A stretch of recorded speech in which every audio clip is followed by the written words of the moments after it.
Today, Friday, February the 25th of 2022, we talk satellite. Ooh. Are you scared yet? Welcome to the globe. And most important, welcome to the boom. Let's do it. Are you ready? Call your mama, call your papa, call your friends. The festivities are about to begin. Boom!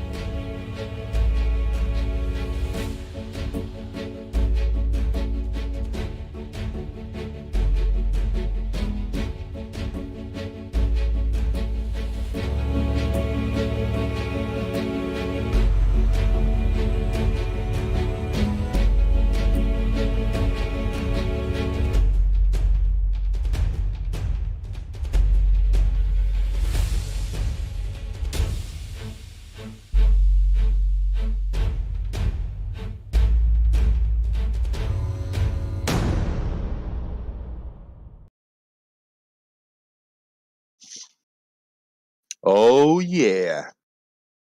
What's up?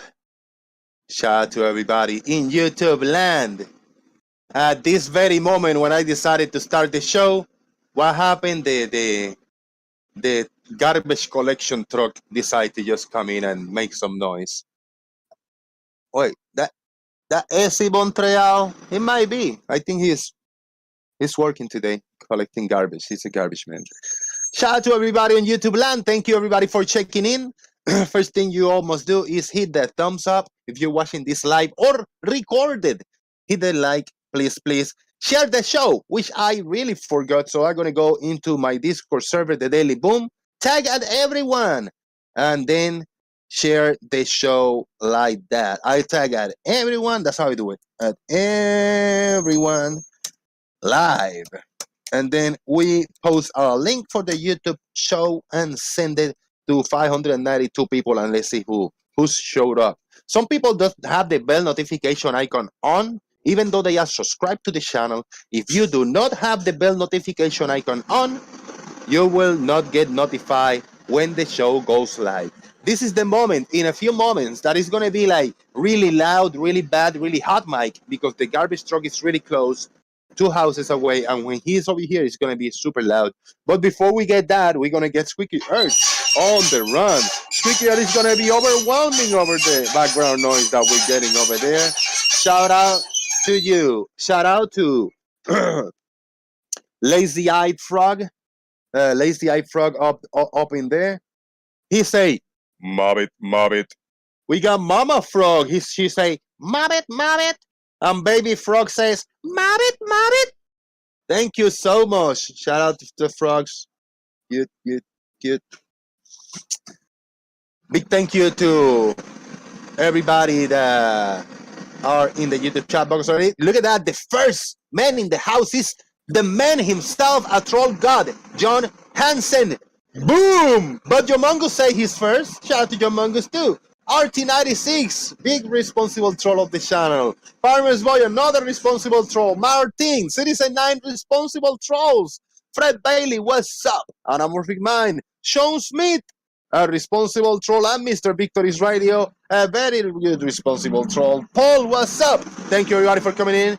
Y'all can support the channel via PayPal, Super Chat, or become a member, or check on the Amazon list, which I have to delete one item because Earth is Live has mailed me computer RAM for my laptop. Hopefully that will be compatible and it works, and we'll get a smoother stream going forward, and I can share better stuff with you guys. We got in the hot mic of the garbage people. You know what? Let's see if we can see AC Montreal, because he should be working today as the garbage collector. So I'm gonna put the camera up in here and see if you guys see it. There you go. Yeah, I think that might be him. That might be AC Montreal with a big rag in his head right there. Let's see. Yeah, Yeah. So you know what the big noise and loud hot mic is going on about. That's why I'm just putting it right here for you. There you go. Yeah. That's the phone number. You gotta tell them that they gotta stop coming by here too early in the morning, at this time when we're doing the live show. It's okay, it's all good. There you go, all sorted out. Thank you, brother.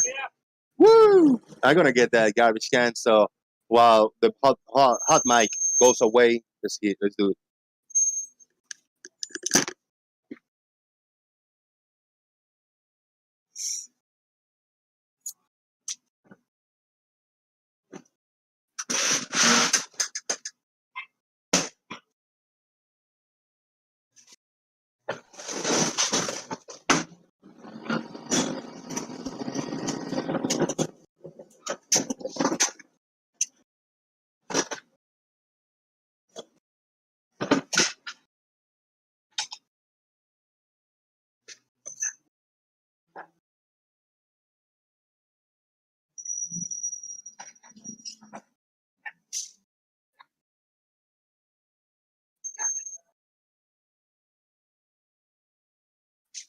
Okay, we got it. We got that sorted out. We got it. Actually, I think that needed to happen. That needed to happen. Make it more real, you know what I mean? Okay, we have a first super chat. Super chat by Anamorphic Mind. $5. Thank you, sir. I appreciate that very much. And Anamorphic Mind say responsible trolling is okay. For example, the thongs Jose like to wear on his smelly feet. Boom! Shout out to Farmer's Boy. He's in the house. What's up, Farmers? Nice little dance you were doing there, mate. Oh, hey, there you go. Yeah, you see? Did you see me? I didn't see me, but was it line up well? Yeah, pretty good. Pretty good. That was the Lucky Charms. The Lucky Charms. I want my gold. Click, and a tooth fell when I tried to do that. Quick shout outs to the people that just showed up, like Sean Smith, Carl Christopherson, Kuso, Farmer's Boy, Bobby, Alaskan Explorer, and Marcus Dresden. You know what with Sid gets to say? He say, responsible trolling is okay. So we must do as he say. Now, I presume from the title of today's stream that somebody might be launching some satellites? I have no idea. It just came to my mind. Satellites, just to have a kind of a topic off the top of my head. Strangely enough, in 7 minutes and 15 seconds, SpaceX is launching some more satellites. Fucking A, really? Yep. Well, I guess in about 5 minutes, when it's like 2 minutes to launch, we're gonna share screen and see what's going down, man. Throw a link in the Daily Boom on Sensor if you can, or anybody have it, and we'll get it on standby to share screen when it's getting close. There you go. I usually follow the SpaceX channel themselves. Yeah, it's, just under 7 minutes. Very cool, very cool. Now, Kuso, that's a great point. Now you know that I have legs. See, I'm like a real dude. I'm a tall, I'm not a skinny dude anymore. I used to be a skinny dude, but I'm not a fat dude. I'm just a normal dude out there. Good times, man. Good times. Middle age will do that to you, mate. Yeah, man. I know. Particularly if you spend all day sat on your backside. Start popping up like in my 40s. When I turned 40, that's been almost 7 years. I start getting kind of less skinny and a little bulkier. Yeah. Trying to take care of myself, and don't go over too much. It's almost uncontrollable. The body just take you places. You have no idea. Well, everything starts operating a little slower the older you get, and yeah, what you could stuff in your face before and didn't make a difference, now it does. Unfortunately. Right. Well, I want to proper shout out to everybody in YouTube chat box. If you're watching, please hit the thumbs up.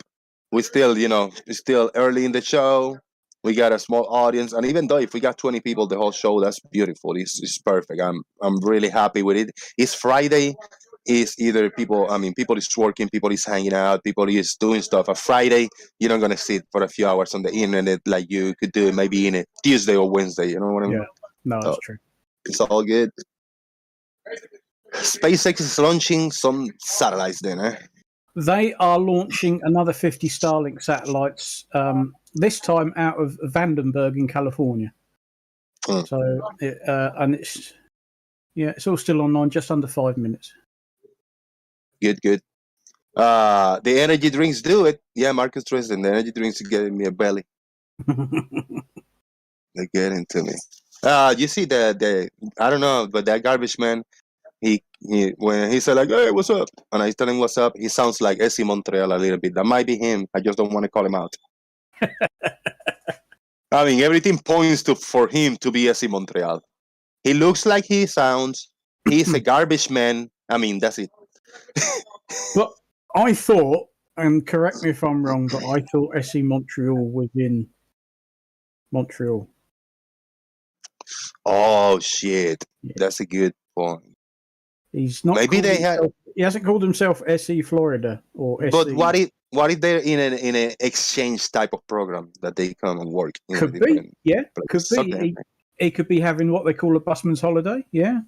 Oh. He could come and see how the garbage men do it down in Florida. Maybe he's on holidays. He's just decided to just work with the company over here to see how it does. Yeah, but that's holidays, you know.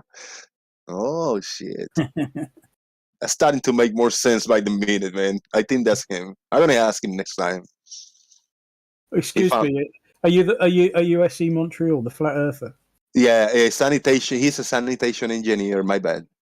What can you tell me about the skateboard paradox? Yeah. If I tell you a phrase, you tell me what's on your mind. Skateboard paradox, and then wait for him. I'm gonna do that. Give you a blank look and go. For the next time that they're coming collected, I'm gonna have my phone ready so I can have my camera on and go next to him on the garbage truck and ask him that. Hopefully, I can remember. Fingers crossed. Yeah. If I tell you something, will you tell me if something comes to your mind? Does it ring any bells? Skateboard paradox, and just wait for him. Oh man, what do you feel like? Oh shit! Abort! He take off running. I have a sneaking suspicion he won't have a bloody clue what you're on about. But there's no evidence that Montreal lives in Montreal. That's a good point, Sean Smith. No, that is yes, that is true. Good times, man. Yeah, I didn't finish that drawing yesterday. I was all the afternoon with my parents. I might finish it later during the show, or I might finish it in the afternoon. I'm just gonna take a laid back show over here with everybody to kind of pay more attention to the chat. But yeah, it's good. I just wanna. I don't feel it like I'm finishing the drawing right now. I'm not feeling it, and I don't want to do a half-ass job. You know, I want to do it right. And after the show, yeah, when I eat something and I take care of the dogs, I know I'm gonna have a little bit of time to lay back, and then I'll feel good to finish it up. Yeah. Yes, things like that. When you're being artistic, you have to be in the right frame of mind. Because yeah, I'm not feeling it now for real. Yeah, I'm like that with some of my stuff. I can sit there and gather dust for months because I just ain't feeling it, and all of a sudden you think, yeah, hang on, no, I'll crack on with that, and and that's it for the next few weeks, and yeah, and then you just think, bollocks to it, I can't be asked. Yeah, right. So I went into 15 minutes before the show. I went into Bev's. There were a bunch of people sitting there in the Bev server. Yep. And yeah, I say hello. I'm new. I just introduced myself as a new person, and there's Rakia just ranting and going crazy about, but you banned me. How dare you coming over here and you banned me, and because you banned me, Jose, and you just let the trolls do whatever, and you banned me and you blocked me. That was Rakia.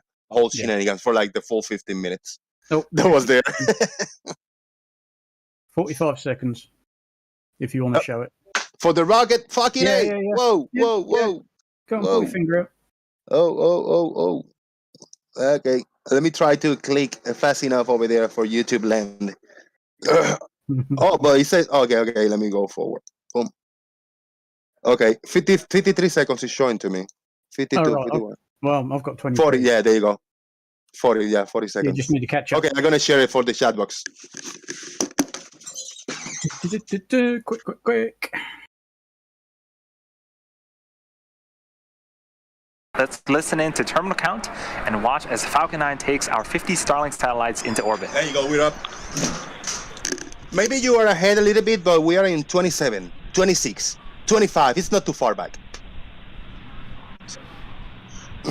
Yeah, you're a little bit behind, but... Yeah, it's just a few seconds. So this is happening now, live. T-minus 15 seconds. T-minus 11 seconds. Here we go, Starlink mission.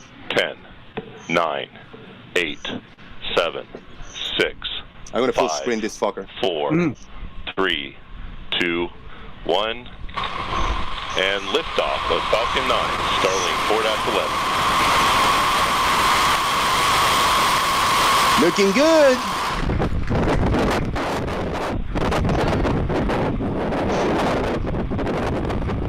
Very windy. M1D chamber pressures are nominal. Nominal, is that like everything looks good? That word yes, nominal? Nominal is basically everything is as it should be. Everything's spot on. Looking good, okay. Yeah.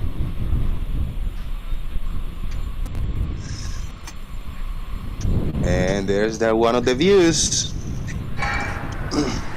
T plus 42 seconds into flight, Falcon 9 has successfully lifted off from Vandenberg Space Force Base, carrying our stack of 50 Starlink satellites to orbit.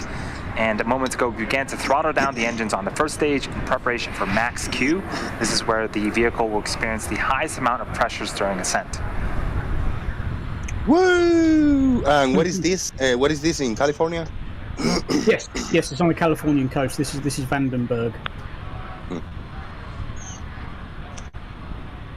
Now, for the first stage, we'll be landing out in the Pacific. And there was max Q. For those people who don't believe in satellite, so we have space, a couple of and events or happening rockets. in quick succession in about a minute. First up, we'll have main engine cutoff, also known as MECO, followed by stage separation, and then second engine start one, also known as SES1. First up, main engine cutoff. This is where all 9 engines on the first stage will shut down in order to slow the vehicle down in preparation for stage separation. During stage separation, the first and second stages will separate from one another. The first stage will make its way back to our targeted landing zone. The air pressure gets lower and lower. Drone ship, Of Course I Still Love You, currently waiting in the Pacific Ocean. And the second stage will continue its journey with the third event, second engine start 1. This is where the single Merlin vacuum engine on the second stage will ignite and propel the second stage along with the Starlink satellites into orbit. Boom. Ladies and gentlemen, in YouTube chat box, we are witnessing a live launch of a SpaceX rocket off of the coast of California, about to launch a few of the Starlink satellites up in the sky, in the heavens, in space. Welcome to Earth. Welcome to reality. Stage separation confirmed.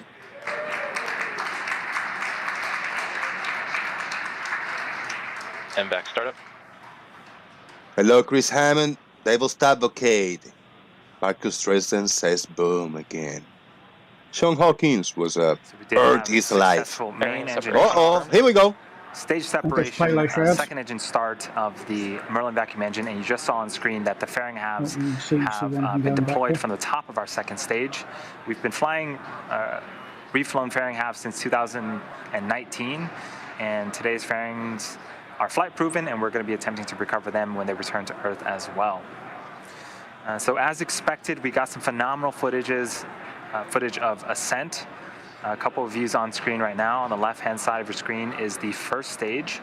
It's a view from the top of our first stage looking down. See, SpaceX spoilers because they have these cameras on board the 2 stages. The other ones don't. Once it's lifted off, once you can't see it from the ground, that's it. Glowing red hot, switch over to graphics. Continuing to carry our stack of Starlink satellites SpaceX will spoil us a bit, I think. Yeah, it does. You can tell that this is fake because it really looks real. For the It first looks so stage real. to make its way back to our drone ship, it needs to execute 2 burns. The logic. First is an entry burn where 3 of the engines on the first stage will reignite, and this will help to slow down the stage as it re-enters the upper parts of the atmosphere. The second burn for the first stage is the landing burn. This is a single engine burn that will bring the vehicle's speed down rapidly in order to land on our drone ship. Or, boring answer, it's a bit of ice. Oh, a few minutes away from those entry oh shit, that's a big rat! Big ass rat! Oh shit, right here. Biggest rat. He's holding for dear life. Sorry.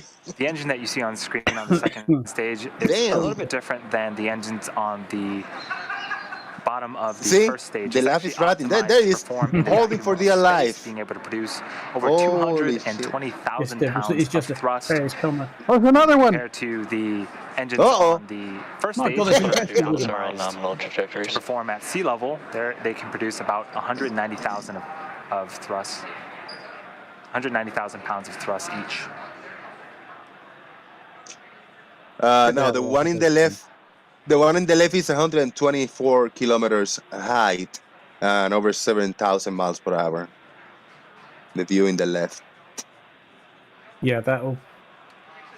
So on the left that'll increase because it's now dropping again. That'll increase from our attitude then it'll control start to slow systems. down. But yeah, at the moment on the adjacent side of that, it's coming down. Those speaking of speed, but the altitude is getting lower and lower, getting smaller. Yeah. To steer and guide the gravity is pulling it back to its landing zone.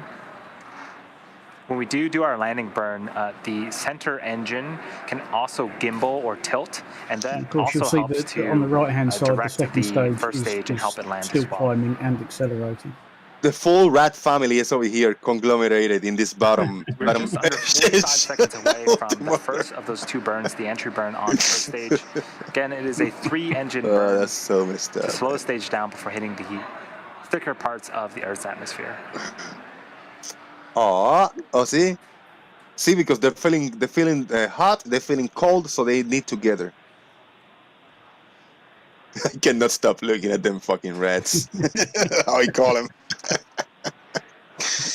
Once you see him, you cannot unsee him. Continuing to go smoothly for our second stage. Oh man. Right, just coming up to the re-entry burn. That will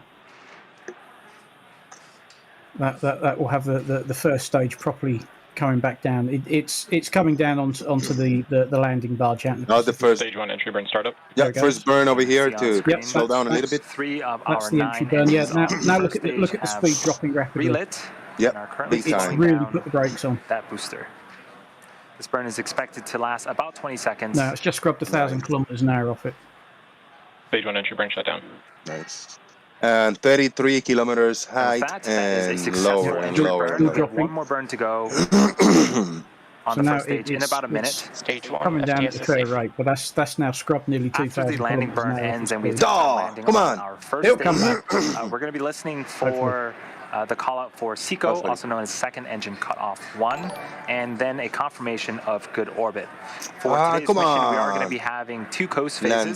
So after we shut off our second stage engine that you see on screen, we'll coast for about 40 minutes, and then we'll actually relight the engine for a few seconds, and then coast again before we deploy the satellites about T+1 hour. A little after T+1 hour. It's really dropping speed now.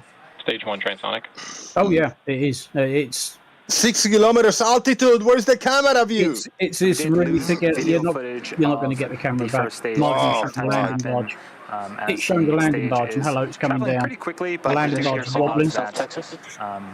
And then they're gonna show, it landed, and they clap when they show it like already down. Damn it! I want to see it landing. Stage 2, FTS is safe.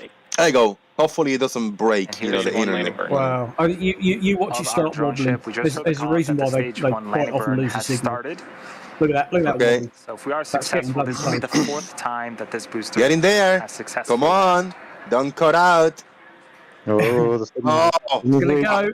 It's gonna go. Stage 1 landing like I still love you.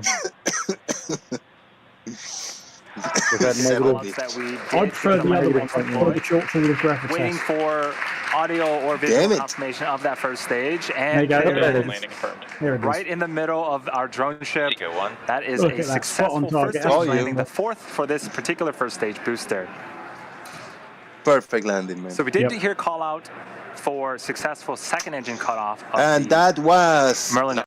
Successful. What was the call out we were waiting for as well? Nominal or a successful satellite launch mission from Starlink, SpaceX. Yeah. Thank you, Farmers Boy, for letting us know that this was no worries. I think it's going to be quite a while before they actually start chucking the satellites out. So, yeah, it's good. Could take quite some time before they do that. But yeah, no, I think that was launch and landing number 4 for that first stage. Very cool and important breaking news. Mr. Victory's Radio just hit me up with a super chat of $5. Shout out to NASA CGI. Oh wait, this is SpaceX. Never mind. Shout out to Mr. Victory Radio. Woo!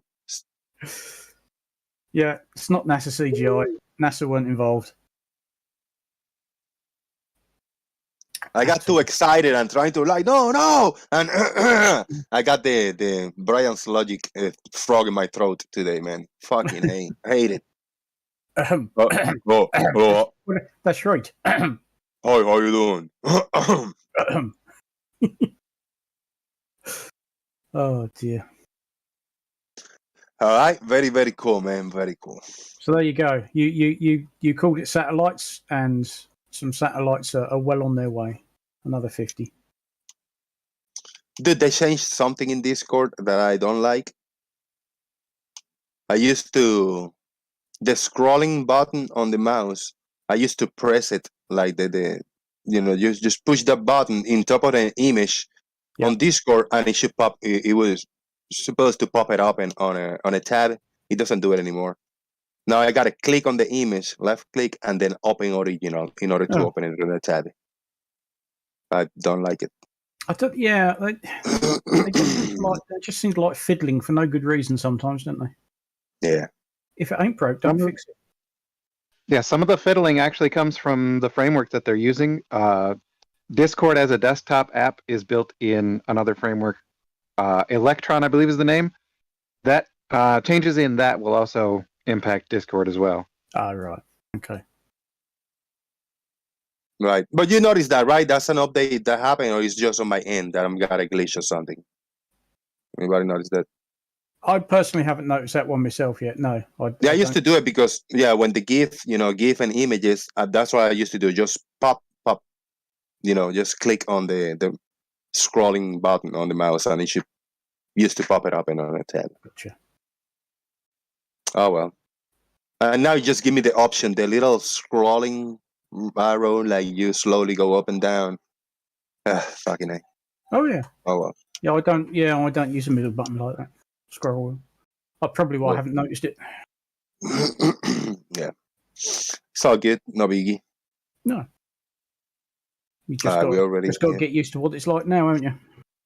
Yeah.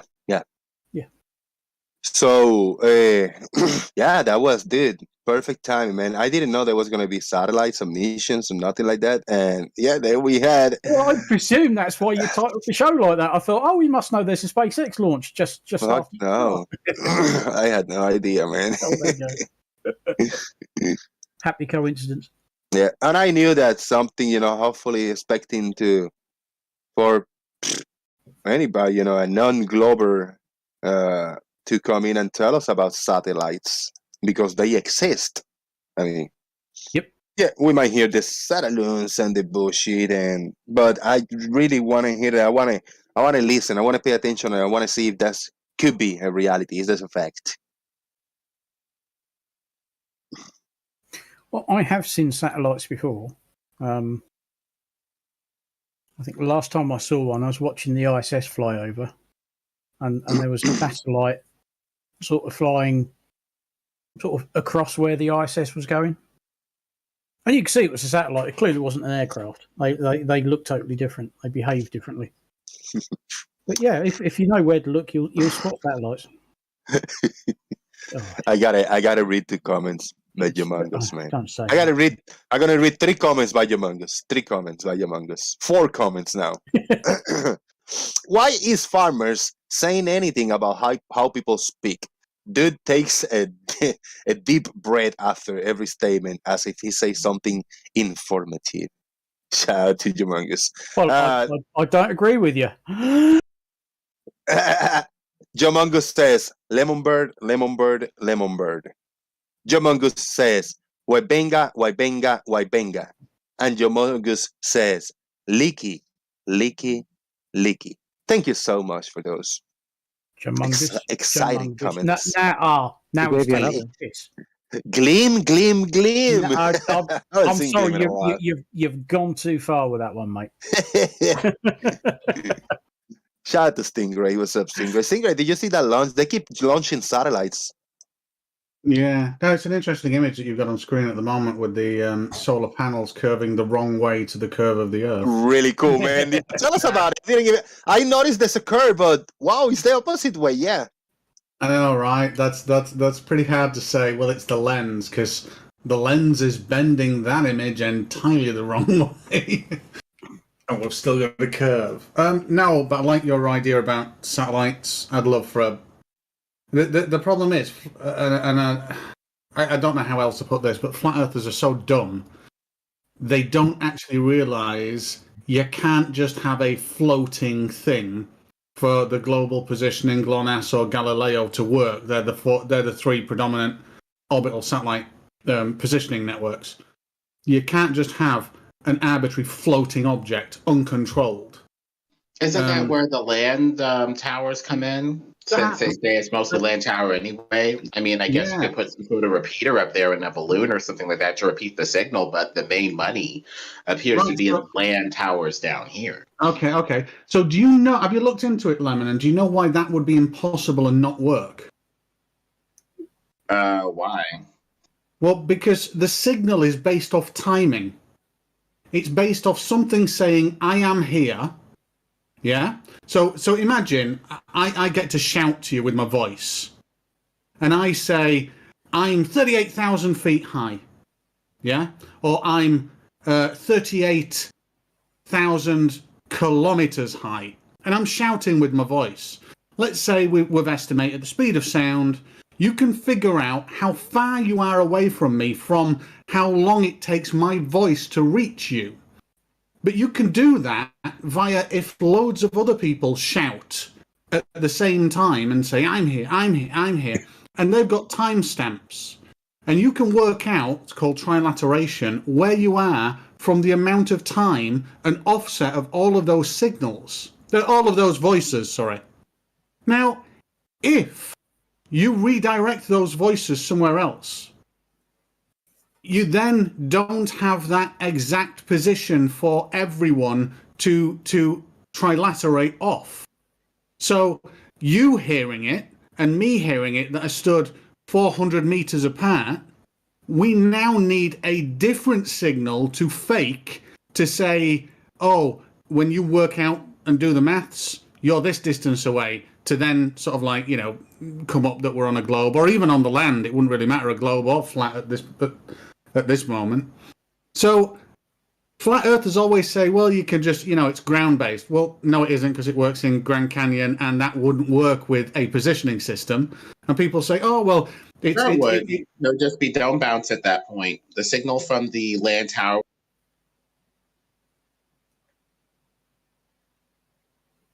Hello? Where did he go? Yeah, we lost him for a second. No. I just don't see a problem. I mean, it could go from a land tower up to the ionosphere, the ionodome, and back down to the land in Grand Canyon. As far as I can tell, it would be dome bounce at that point. Right. Off of the floating repeater. Yeah. So the issue with that, and I'll say it again, is if you are stood 400 meters apart from me, or let's say 400 miles, we're going to receive the same signal. Yeah? The same signal. It's going to say, I'm 38,000 kilometers away. That's all it says. Well, actually, it doesn't. It gives you an orbit ID, and then from the orbit ID, you look up the altitude of it. So It gives you that, and it gives you a timing signal. Now, for either of us two, the only way that works, and we need it to work, and we need it to work like at least 5 times with 4 other different satellites as well added to this, the only way for that to work is for the timings to match and the distances to match for us to figure out where we are. If you add bounce to that, you don't know the distance of that bounce. That bounce would have to equal 38,000 kilometers for every single person at that place. And that wouldn't be the case. It breaks the whole system. That's what I mean. Flat Earthers need to come up with a way for this to work and not just say random shit. You need to actually understand how the positioning satellite systems work to begin with. Dome bounce, repeater bounce. I don't see an issue, but maybe I'm missing something. I know you don't. I know you don't. But that's because you don't understand it. Or whatever. Yeah. Don't forget or whatever. Dome bounce, repeater bounce. Again, you can't bounce it because the distance would have to match always. The distance is based off of the speed of light, which may vary and change. Perhaps it's traveling in the soupy medium up there that's influencing the rate that it normally travels, making our rates and our distances off. Who knows? I'd go with that. Who knows? Yeah. Well, the point is we do, and if that were the case and there was all any variance, then if there was any variance at all, Lemon, we wouldn't know where the hell we were on the ground. I think we have a system that's good enough. And the time difference can be worked out at the station where all the data packets come in. They can synchronize it there based off of the station that the data comes into. From there, everything can be synchronized. And as far as I can tell, there's no problem. But perhaps I'm missing something. You are definitely missing something. Yeah, GPS devices are standalone instruments that do not communicate with the internet or anywhere else. They don't transmit anything. They only receive signals from GPS. So it's not about working out some distances to try and make things match. The receiver has to know everything about the system before it goes on. Anything that can send a signal can receive it and vice versa. So when you say it only sends signals or whatever, only receives them or whatever half you're talking about, that just doesn't compute with me. If it can send a signal, it doesn't have a transmitter. That's what I mean by it only receives. Yeah, so imagine a radio signal and you're listening to a radio station. Can they hear you when you talk? No. It lacks the capability to transmit your voice to the radio station. You're just receiving a signal, that's all. And that's all the GPS receiver's doing. It's receiving signals. It can't send anything back. Now you can in all seriousness, Lemon, you could fake it if you already knew where that individual was. You could mutate all the signals from all the different satellites to fake it, absolutely. But then you're left with one huge problem. That won't work for another individual. It would only work for that single person.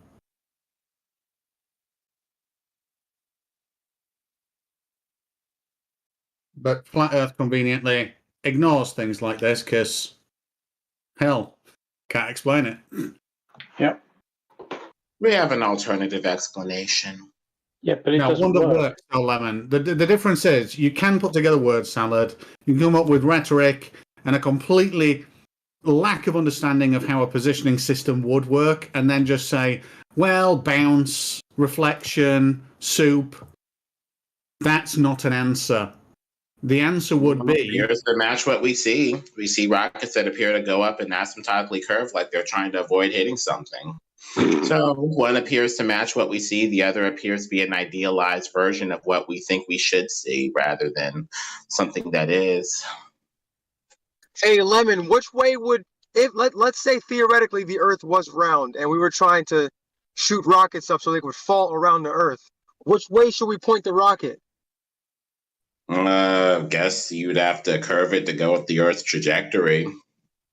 There you go. You've answered your own question. Or you could just curve it to avoid hitting some sort of layer up there that you can't get past, some sort of dome, firmament, or whatever layer. So why do they tend to curve it in one general direction pretty much all the time? The stars are going east to west. Perhaps you're trying to take advantage of that current that's going in a general direction, that current of soupy space swirling over the motionless and moving Earth.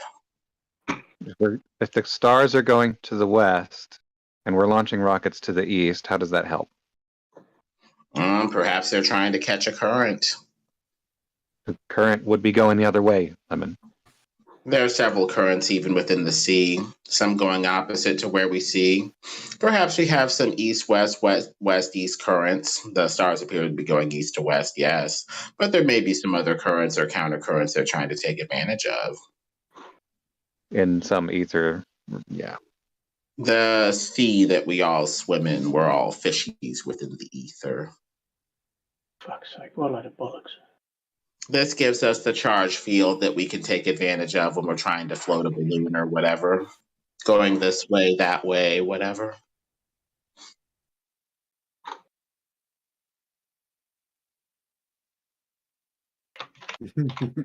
Whatever. I love it. Whatever.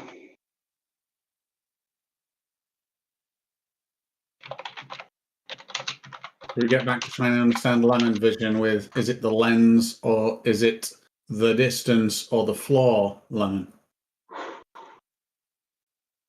Well, you tried to orient your lens yesterday so perfectly that you only encapsulate the lower half of vision, but that's impossible. With light coming from all directions, you're going to get light hitting the upper part of the lens or the lower part of the lens. It's going to be impossible to orient your lens so perfectly that only, light coming with, I guess, some sort of particular downward or upward trajectory is only hitting the lens. That's impossible. The only way for your lens to be the highest element in the field that you were talking about yesterday is quite literally for it to be pointing parallel to the floor. That's the only time at which that would ever occur. But if you're angling it toward the floor, there would be an upper and lower field of light hitting you from the floor, from the boat. And in the foreground, you'd see the top of the boat as it, dips down toward the background. You would be able to orient it perfectly to where no light from the upper part of the visual field being the level of the optic parallel to the ground, wouldn't hit the optic. That's just, those conditions aren't there unless you're just pointing the optic quite literally straight at the floor. It's just okay. I need to say, hello, Leotis Chiron. Are you new? Hello, I am new. Welcome to the boom. Have fun. And thank you everybody for coming in. Don't forget that there's a super chat feature that you can throw your comment, questions, concerns, or responsible trolling comments via that, or PayPal will be the preferred method of hooking me up with support and entertain the idea of becoming a member. Boom. Share the show. Let me get this straight, Lemon.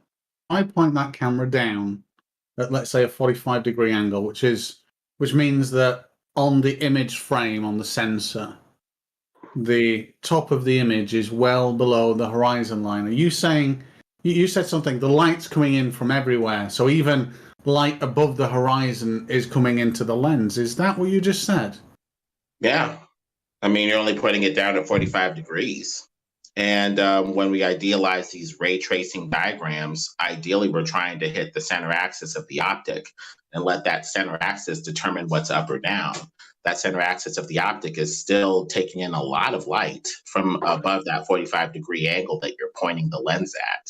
Yeah, so quite literally, to avoid any light from that zone, you would quite literally have to point the axis straight at the ground and have the lens going parallel to the ground, pointing straight at the ground. That's the only way you could even begin to, keep out this light from the upper light field or whatever. So let me just summarize to make sure that I completely understand your position. You said if I point the lens downwards at a little bit greater than 45 degrees down, even 45 degrees downwards, so the horizon is let's say 30 degrees above the field of view, the top field of view of the camera lens, and the sensor is actually obviously recording the light data that's coming in through the lens. You're saying that despite all of that, your proposition is that the sky and the atmosphere and all that light is still making its way into the lens to the sensor. Is that correct? Mm-hmm. Okay. 45 degrees above where you're pointing it, there's a whole lot of light still cramming into that optic. Yeah, okay. So can you tell me two things? You know what a boundary condition is in Snell's law. Do you know what the incidence angles are? The light enters at one angle, leaves at another. Well, that's what happens inside. So the incidence angle is just about the surface normal, and it will always be perpendicular on the outside of the lens element. And with that, what we can do is we can draw outwards degrees equally, whereby the lens can see a field of view of, let's say, 30 degrees vertically. And that 30 degrees, give or take like a fraction of lens distortion, maybe 5% at the extreme over the entire vertical element of the lens. We can divide that into very equal portions of, let's say, 5 degrees. So six individual 5 degrees. They act they let light in, but there's no difference in projecting those hemispheres outwards and intersecting them with objects. All that does is show you the path that the light is taking into the lens in a diagrammatical form. But your proposition is that we need to throw all of them out, and somehow the lens still sees what isn't recorded and also what is occluded. Because I don't know whether you know this, but a lot of to stop glare, because there is one aspect that you might be a little bit correct on. You can get bounce light that isn't recorded that does actually wash out the image due to high intensity lights hitting the lens element at acute angles that isn't recorded, because you can get that kind of fuzzy washed out thing, and that's why you have lens hoods which extend further out to further decrease. They don't cut into the field of view, but they further increase the lens's protection against light that would ordinarily maybe illuminate the last lens element and cause a little bit of washout. But even without that, the lens, that light doesn't make it and interrupt the image. It just washes it out slightly. It's not like extra detail. Can I throw an off-topic comment, and anybody's gonna get derailed? We'll go back to where we are, so hopefully you don't lose track. Because Joe Mungus just hit me up with $10 PayPal, and I appreciate that very much, Joe Mungus. Hails to the yeah, man. Thank you, brother. And there's a note along with it, and the note says, I just wanted to say that I hope everyone has a great weekend, even you farmers. I hope you enjoy all that amazing soccer. Go Watford. Farmers, can you explain offsides to me? No, wait. Can Lemon explain offsides to me? Shout out to Joe Mungus. Soccer, it's a rugby weekend, you Philistine. Don't do soccer. Thank you, Joe Mungus. I appreciate your support, brother. You're looking at it. Lemon, the last point the Stingray made before the soccer comment, man. I don't want to take you off track.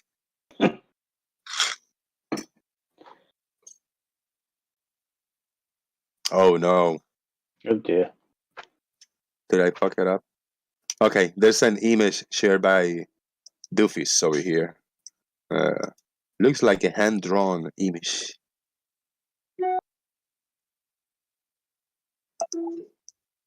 Some kind of lens. Oh, yeah.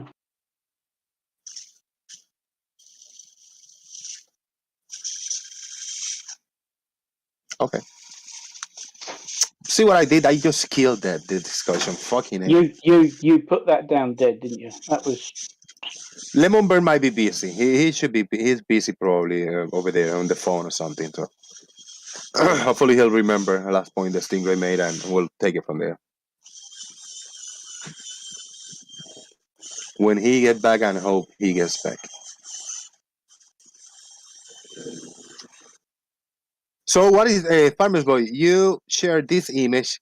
Does that have anything to do with satellites? This image right here. I'm just sharing the image on YouTube. Oh yeah, that's. I just took a screen. I put my phone into airplane mode, so it basically cuts it off from, cell towers, my internet at home, anything like that. And I booted up my app that's basically my GPS app.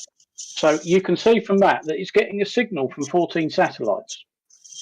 Wow. Out of a possible 28, it's got a signal from 14 of them. But it's in airplane mode, so it's not picking up a signal from cell phone towers. It's not getting anything from my internet here in the house. It's completely shut off from the outside world. But the GPS in my phone is still getting the signal from 14 satellites. Are these connections that you get in these 14?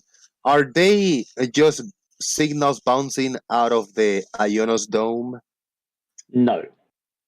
They are actual. I'll just hang on. I'll boot it up again. They are actual signals being received from the one of 3 systems of GPS satellites. I could go in, and it will tell me which group of satellites it's receiving signals from. I think from that it's getting them from 2, but I can't remember what the little sort of green squares and dots and whatever mean. You can also verify, planners. You can also verify that they're moving at about 14,000 kilometers per hour ground speed. Oh yeah, because if I sit here and look at this thing long enough, I can see these damn things are moving. They're not in fixed positions. And if I come back in a couple of hours later and take another shot, it'll be totally different. Yeah, but I mean, you can actually verify on there and with a directional receiver that these things are moving ground speed at 14,000 kilometers per hour. And if you sit there, is it 14,000? Wait a minute. Yeah, that's skoimoils. Skoimoils. To be sure. Well, thank you very much. Yeah, because you can if you sit in a day, it depends which satellite network. I think GPS, you can see them at least twice, maybe 3 times in a day. The same satellite come over. Yeah. In the same path. Yeah, but as I sit and look at this thing, you can see when it's getting signals from satellites, it's losing signals from satellites. Satellites are coming into the area, moving out of the area, and it is to all intents and purposes shut off from the outside world. It's an airplane mode, so it can't talk to cell phone towers and the like. It can't be getting that signal from them. So when you do not have this on airplane mode, you still getting these signals, receiving this from satellites? Yes, yeah. Well, I say I've just booted it up now, and my phone's set up as normal, so I can see the networks and my home internet service. And at the moment, I'm still seeing 19 satellites. The GPS function is completely separate to cell phone towers, all that sort of thing. These apps don't work off that. They work off signals from these satellites. Lemon, are you back? I hope everything is okay. You went like silent big time.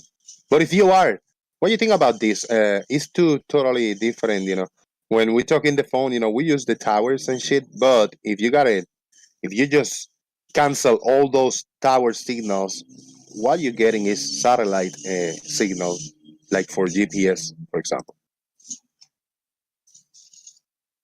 But no, I can't do it. I definitely can't. No, but there's a very interesting thing. When the first iPhone came out, it's called 2G now. Which was just like the GPRS network one. It could use basic cell tower triangulation. It didn't actually have GPS receivers in it, but it could tell your position. And you can actually do it from cell towers, but the issues that you've got is the same issue that you would have if you tried to bounce it off the dome or the Ionos dome or whatever the hell. Because the signals that they received there was a huge variance. So timing there was a huge variance in timing because you can have the signal slow down. Weather affects it because it's going through the most amount of atmosphere as well. It can get inhibited by surfaces, all kinds of stuff. And then even you can receive the same signal, same timing, because it's bouncing off something else. So all they could do is give you an accuracy of in between 1 and 5 miles of where you approximately are. Blimey. And that was in the first version of the iPhone, and everybody loved it.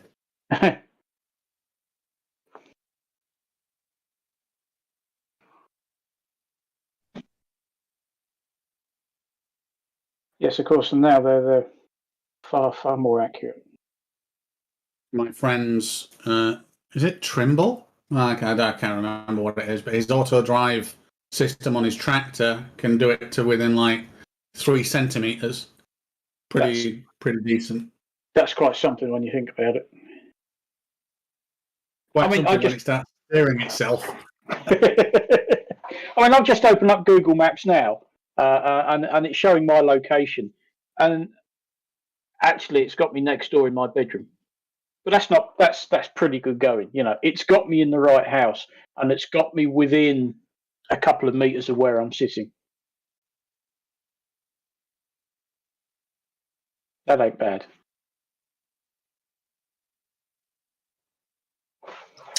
Stingray, have you thought about maybe one day changing careers and just drop everything that have to do with electronics and technology and just read tarot cards, like do the tarot reader?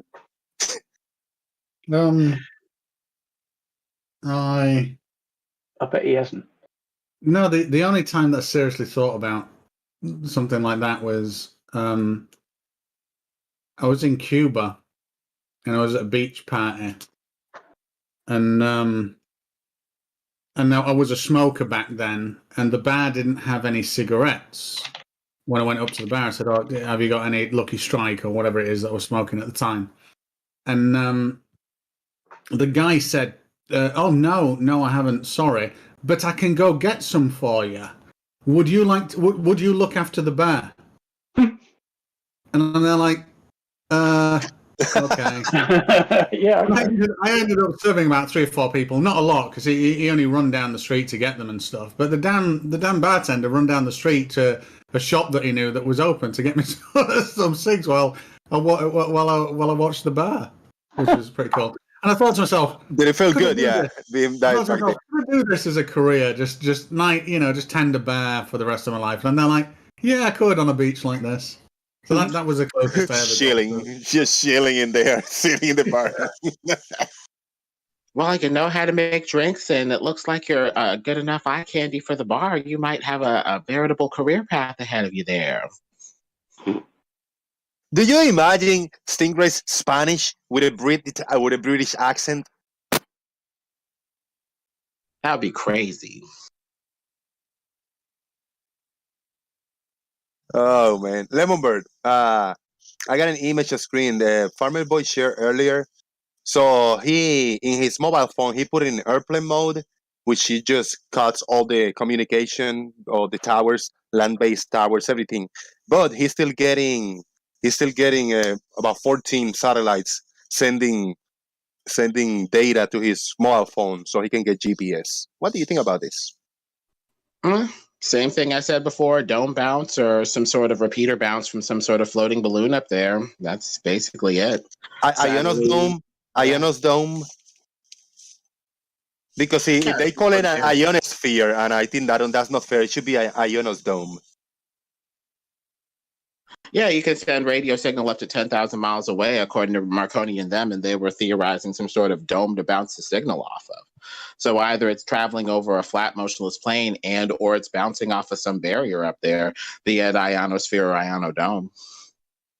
Would that work, Stingray or Farmer's Boy? Farmer's Boy, will that work? The alternative explanation that Lemonbird say, which is not satellites in his explanation.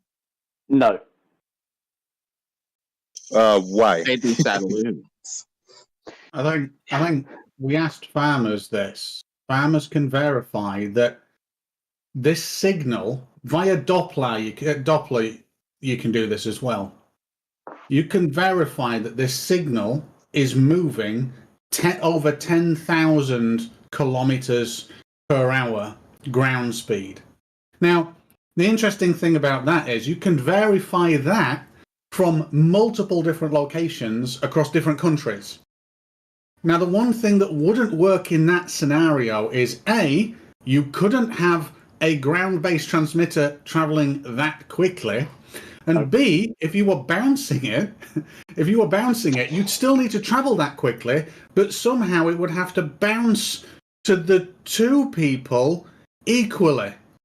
And that across, there might be 100 or 300 or 1,000 miles between them, and that would be instantly invalidated as well. So the GPS, well, the three systems predominantly, Galileo, which isn't live, well, it is used in Europe, but it will be more live and more commonplace soon. GLONASS, which is live, and GPS, which has been live for a long time. All of those, as a flat earther, you could instantly invalidate really easily, and no one does, because you couldn't come up with a valid alternative when you actually understand how it works and think about it.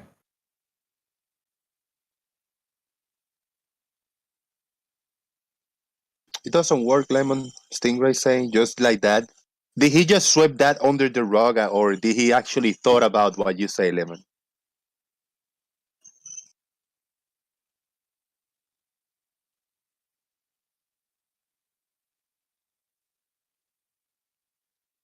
Oh dear. Am I trying too hard? I think one of the, for any flat earthers listening, this is the basic problem.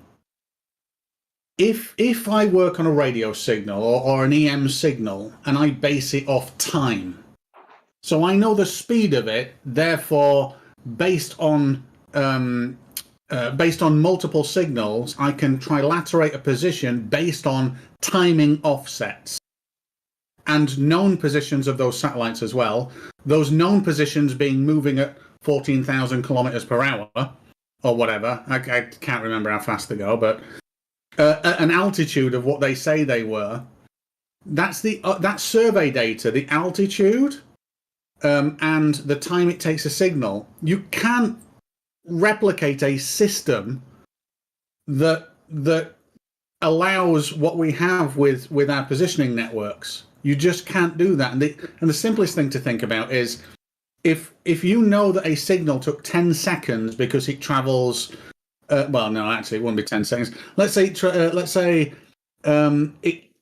0.2 of a second, you know that it's travelled 40,000 miles. And to various different people, you can measure this, and you can do it over time, and you can track that this object is moving. Also verify it with Doppler, the fact that it's moving, and the signal will change profile based on whether it's coming towards you or going away. You can't replicate this without it being true. And I'd love a flat earther to actually come up with an explanation, but diagrammatical, and show how we would work out our position from it, not just by using keywords like Sataloons and shit. No. How would we work out where someone is based off that, and then how would that work for another person? Because that's the killer. You can fake it for one if you already know where they are. You can't do it for a second person because they're receiving the same signal. That's the issue. I don't know whether I explained that correctly. Maybe farmers can turn That's good. That's good. Hey, this is the time that we get this 25% of real information and education in these episodes and these shows. 75% of the shows are trolling, responsible trolling, and it's all about trolling. But there's a 25% on every single show. Most of them that we get educated or something. I think there's a very good reason why flat earthers say, well, before we work that out, you've got to prove to me that you can have a vacuum next to a pressurized system with no boundary, or else it's just conjecture and it's pointless. They have to go to that because there's no explanation and there's no rebuttal to the positioning satellite networks. There just isn't. Well, when you, I don't know whether you saw, I posted this morning, I happened to watch one of Level Earth Observer's videos, or started watching it, and I was going through the comments, and it's still one of the most face-palmingly funny comments I've ever read. When you ask how the atmosphere can exist beside a vacuum, the answer is always gravity. But what is stopping space from entering the atmosphere?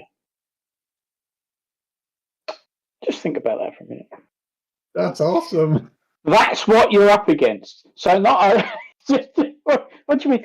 How do you stop the vacuum entering the atmosphere? I mean, I read that and I just had to stop and think.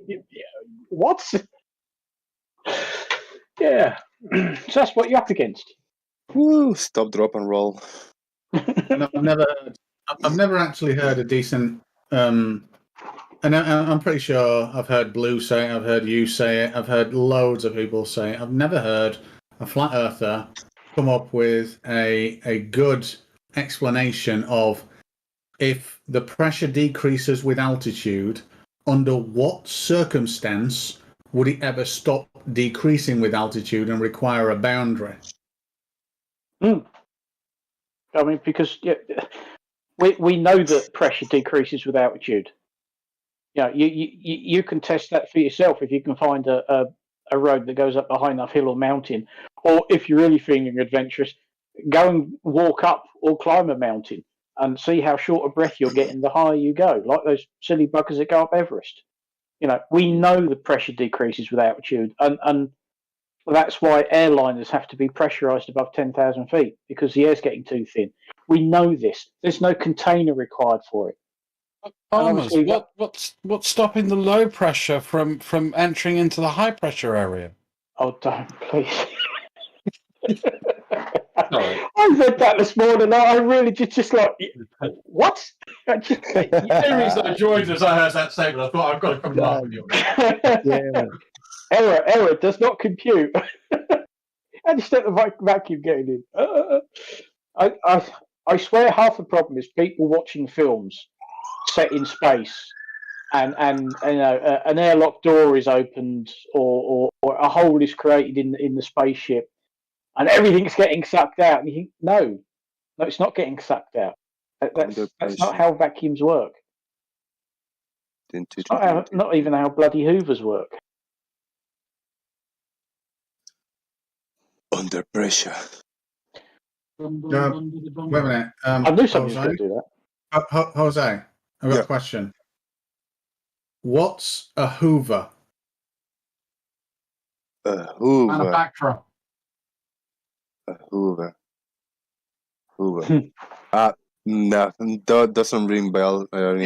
Say farmers. I've heard you do say it a lot. You say these English terms and they're like, I'm not quite sure these Americans will actually understand this at all. I know. I must watch myself. Yeah, I just kind of ignore certain words. Sometimes some words resonate with me. I say, like, I hear this word a lot, and I really don't know exactly. But some words like that, I just like, I don't know, whatever. And I don't know why I call it Hoover, because both of mine are Dysons.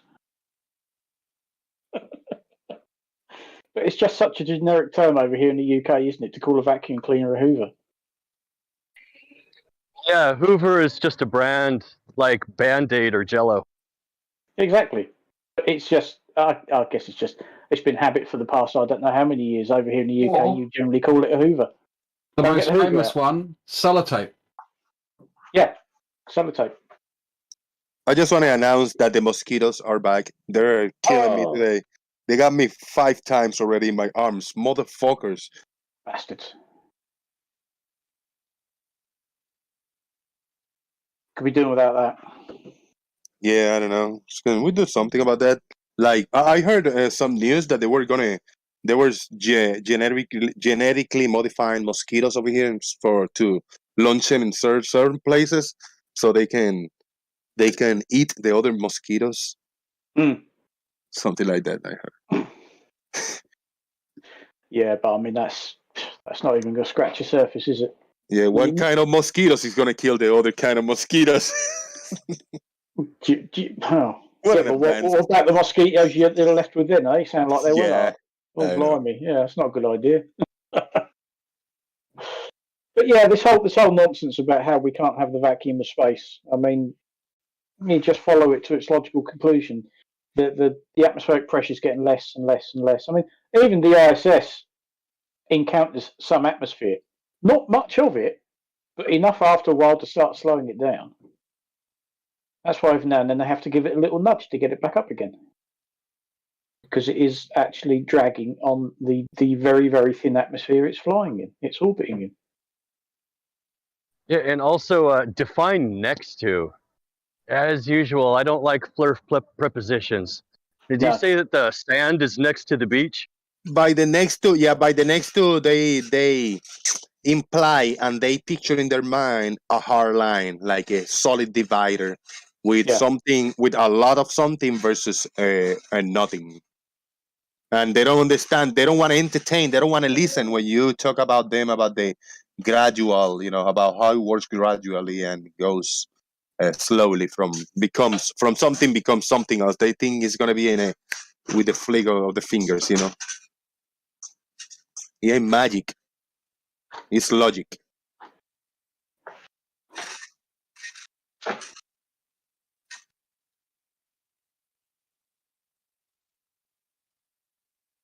And they preach it. They do this thing that they repeat it over and over, and they make the flat earthers make the audience think that that's what's happening. That we breathe the air, and somewhere there's gonna be a line that I'm gonna raise my head, and poof, it's gonna be no air. That drastically change, like a hard line. That's what, and then the flat earthers that don't know anything. They're just normal people that are confused and don't know a lot about science. They believe this because they don't want to get out of their comfort zone, which is the echo chambers and circle jerks.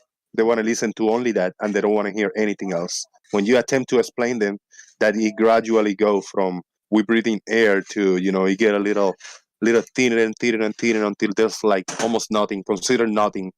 They don't want to hear this. It's very scary for them to entertain the idea. Well, we actually had a demonstration earlier on. When we was watching that first stage coming back. When it was first coming down, it was still accelerating, and it was picking up a hell of a lot of speed.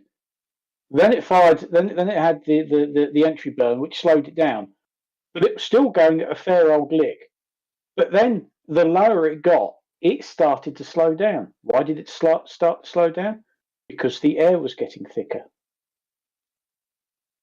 So you could see the pressure gradient working in reverse this time. As the air is getting thicker, it's helping to slow the first stage down because it's creating friction. And we also saw this with old Felix Baumgartner when he did his Red Bull jump.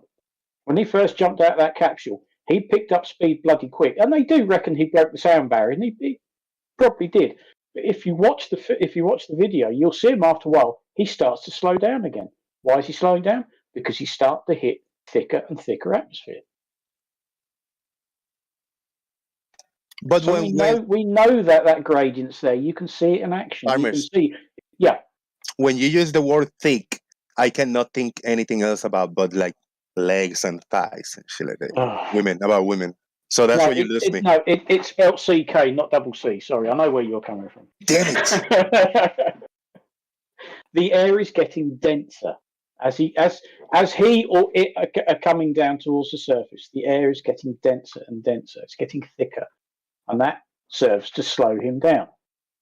That's why objects falling through the air when they're doing free fall parachute jumps, anything like that. That's why you achieve what's called terminal velocity, because your rate of descent balances out against the friction of the air, and you hit a certain speed and don't go any faster. The Stingray.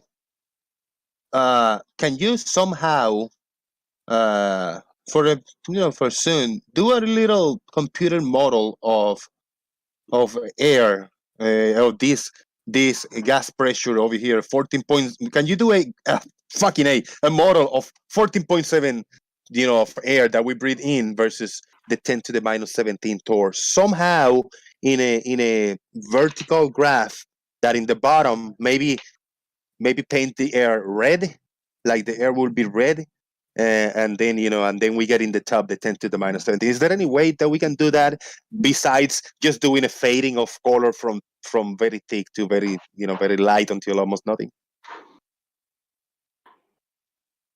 Maybe with little dots or something. I don't know.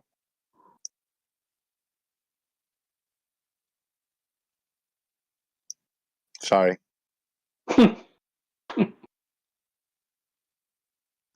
He heard me. He's just busy and understood half of what I proposed. Yeah. I am gas pressure illiterate, man. I need to see it.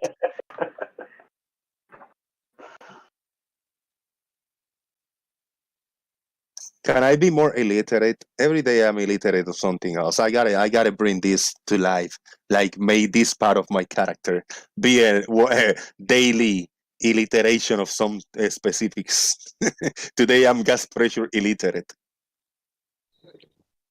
Well, I can give you a little tidbit. I know how to show it. Sorry, Doofus, you went first. Doofus went in first. Yeah, well, I can give you a little tidbit of information that maybe will make you slightly less illiterate. The air pressure in our atmosphere is, at any arbitrary point, is proportional to the weight of the air that's above that point. So however much of the air that's above that, that's how much pressure there is right there at that spot.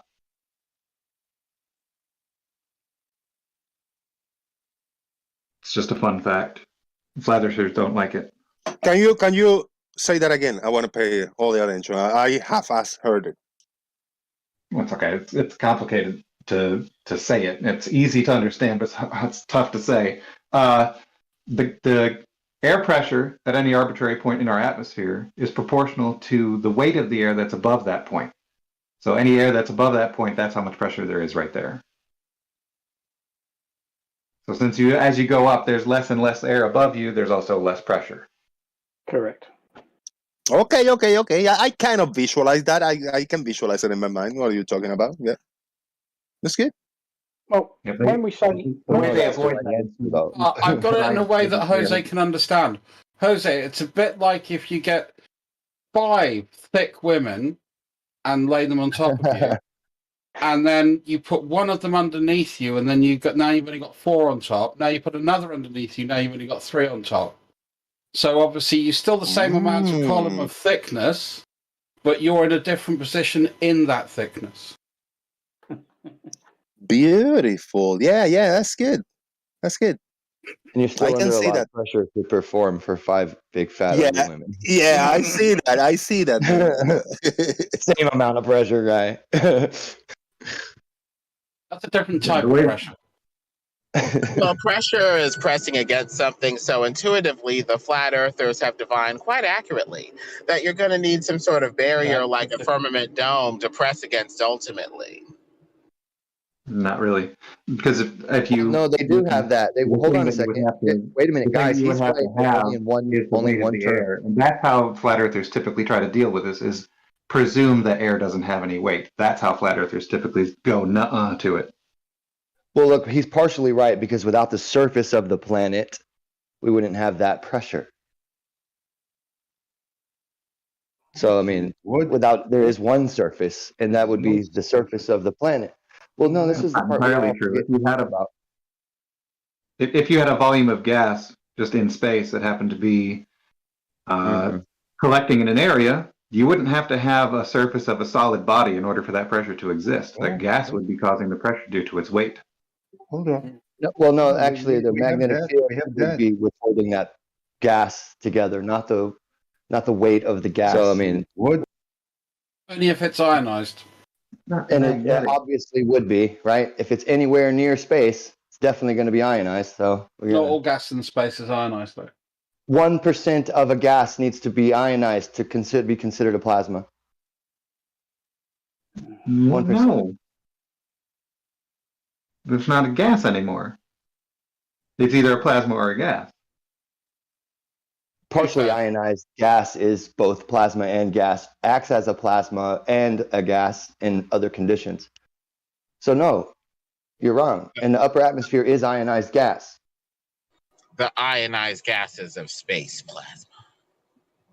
You guys are forgetting big puzzles pieces when you're telling the flat earther shit, and it's almost like you guys really are just harnessing in on trying to debunk them when, obviously, I mean, in my opinion, they're debunked, but sorry, Lemon, it's not about you. But we're doing it the wrong way and telling them the wrong shit. No, because you're coming in with electric universe stuff. What I said still holds true. If you have a mass of gas out there in the universe, separate a solid body, the weight of the gas would be causing the pressure. You don't need a solid surface in order for that pressure to exist. Okay, so in your model, without Earth's magnetic field, where would the gas be on Earth? Still on Earth. Nope. The sun would wipe it away. With the ions from the sun would push all the air off the planet, just like it does for other planets that don't have magnetic field. You're saying it would all go away. This is standard narrative shit, though, dude. This is on your side. That you should know this. This is their example. I'm aware. I'm aware of what it says. It doesn't say all of the atmosphere would be ripped away. It can't know that it wouldn't be, actually. Without the magnetic field, it does say that. It absolutely does say that Earth would not have an atmosphere without its magnetic field, because the ions from the sun would definitely, the solar wind, and they call it blow it away. But it has nothing to do with blowing it away, is it? It's electrical. Hold on a second. So both Mars and Venus have no real magnetic field. There's very slight magnetism to them. Very. They have a very slight atmosphere. And a very Venus weak atmosphere. And Venus does not have a very weak atmosphere. Venus has gas pressure way, way above what we have here. Yeah, and I'm going to go ahead and go out on a limb and say we don't actually know Venus's magnetic field either. Well, I probably know. We can sit right there in the middle of in situ. Hold on a second, Lemon.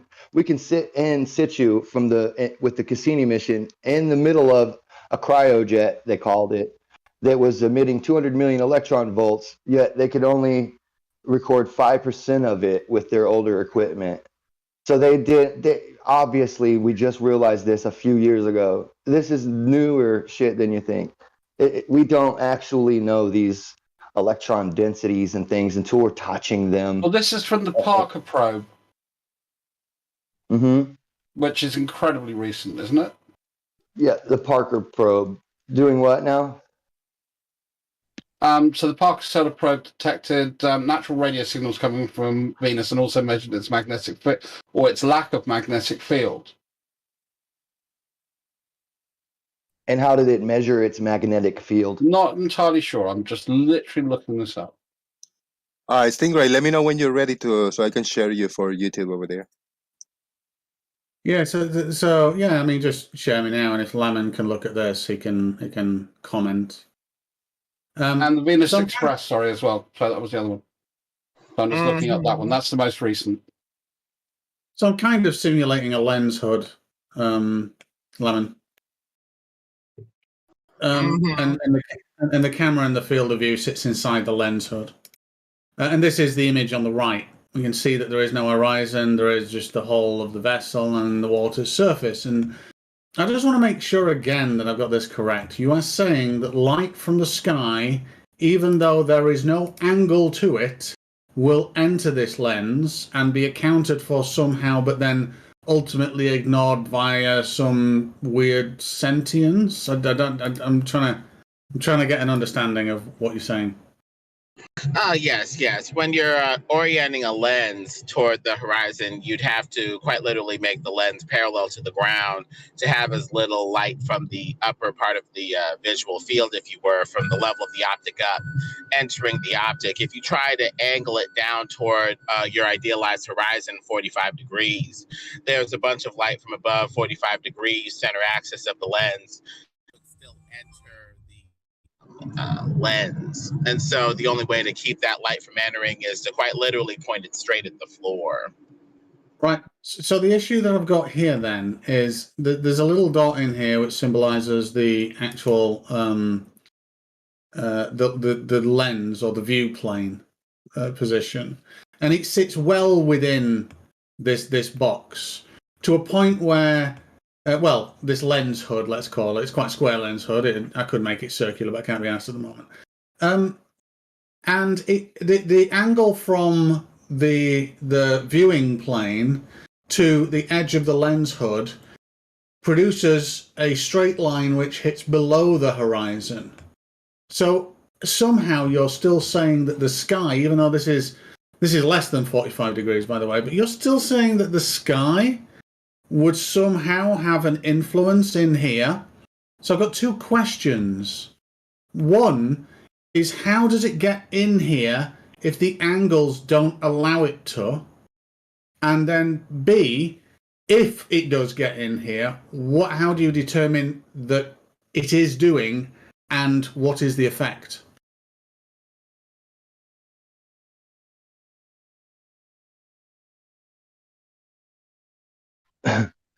So, oh, excuse me.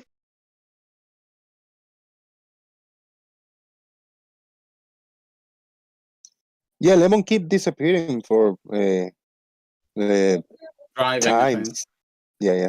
So what was I saying? Oh yeah, so looking at Venus's magnetic field, it does have a magnetic field. It's not that the argument. What catches your opinion is when they say it doesn't have a magnetic field on its own.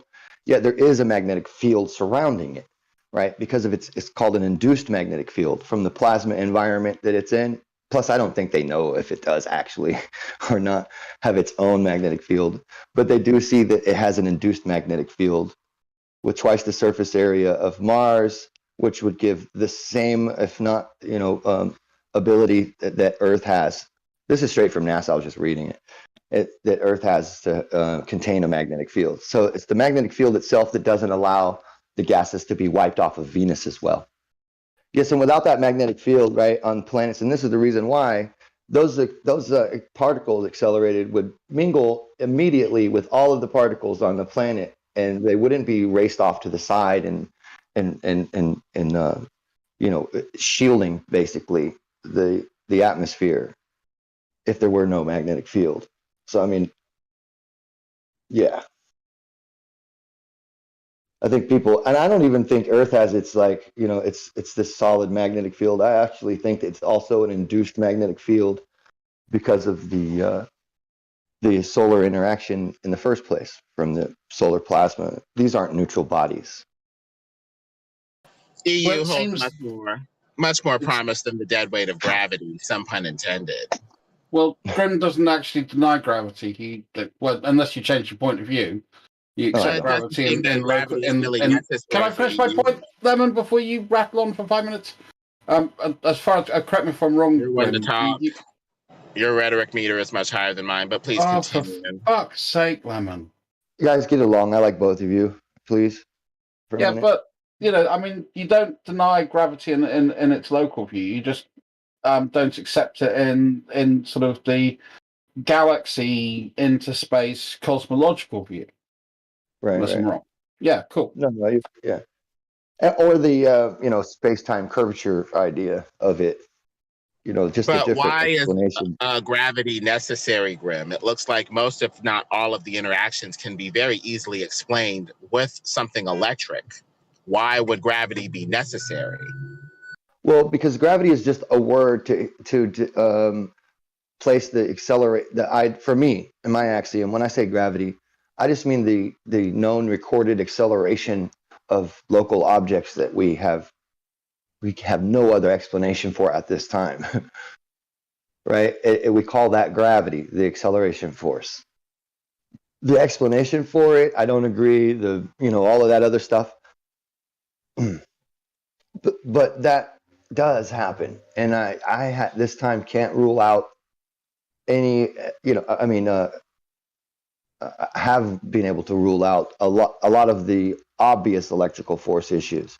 If it's an electrical issue, then it's something under in the subatomic regions that we can't fully develop a concept for and test at this time. It would have to be like a inside of this electric field that we're in, or complex multiple electric fields, then this distortion on the electron well, that's what I like about EU.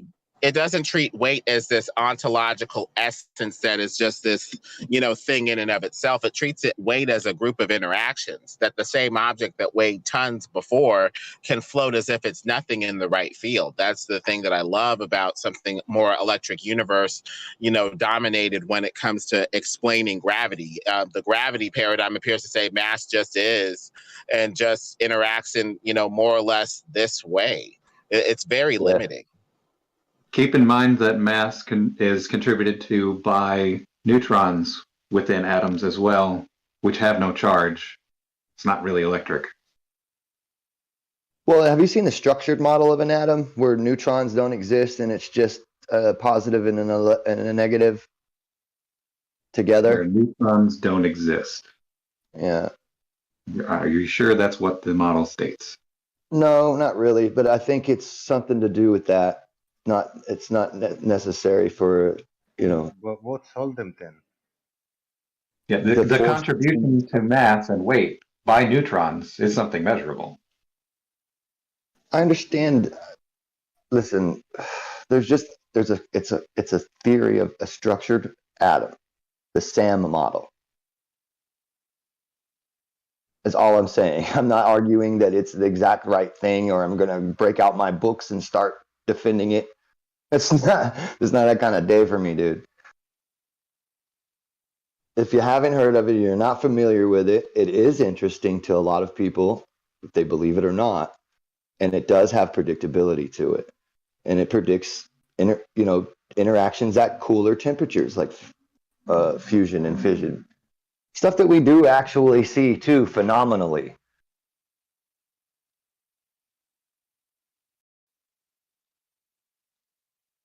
But really don't have a good explanation for it in our model at this time.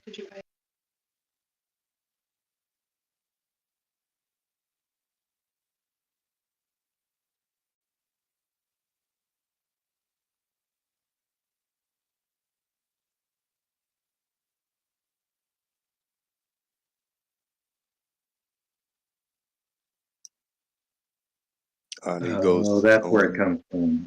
Oh, okay. Leotis Chiron says the electric universe does not make much sense since Faraday cages do.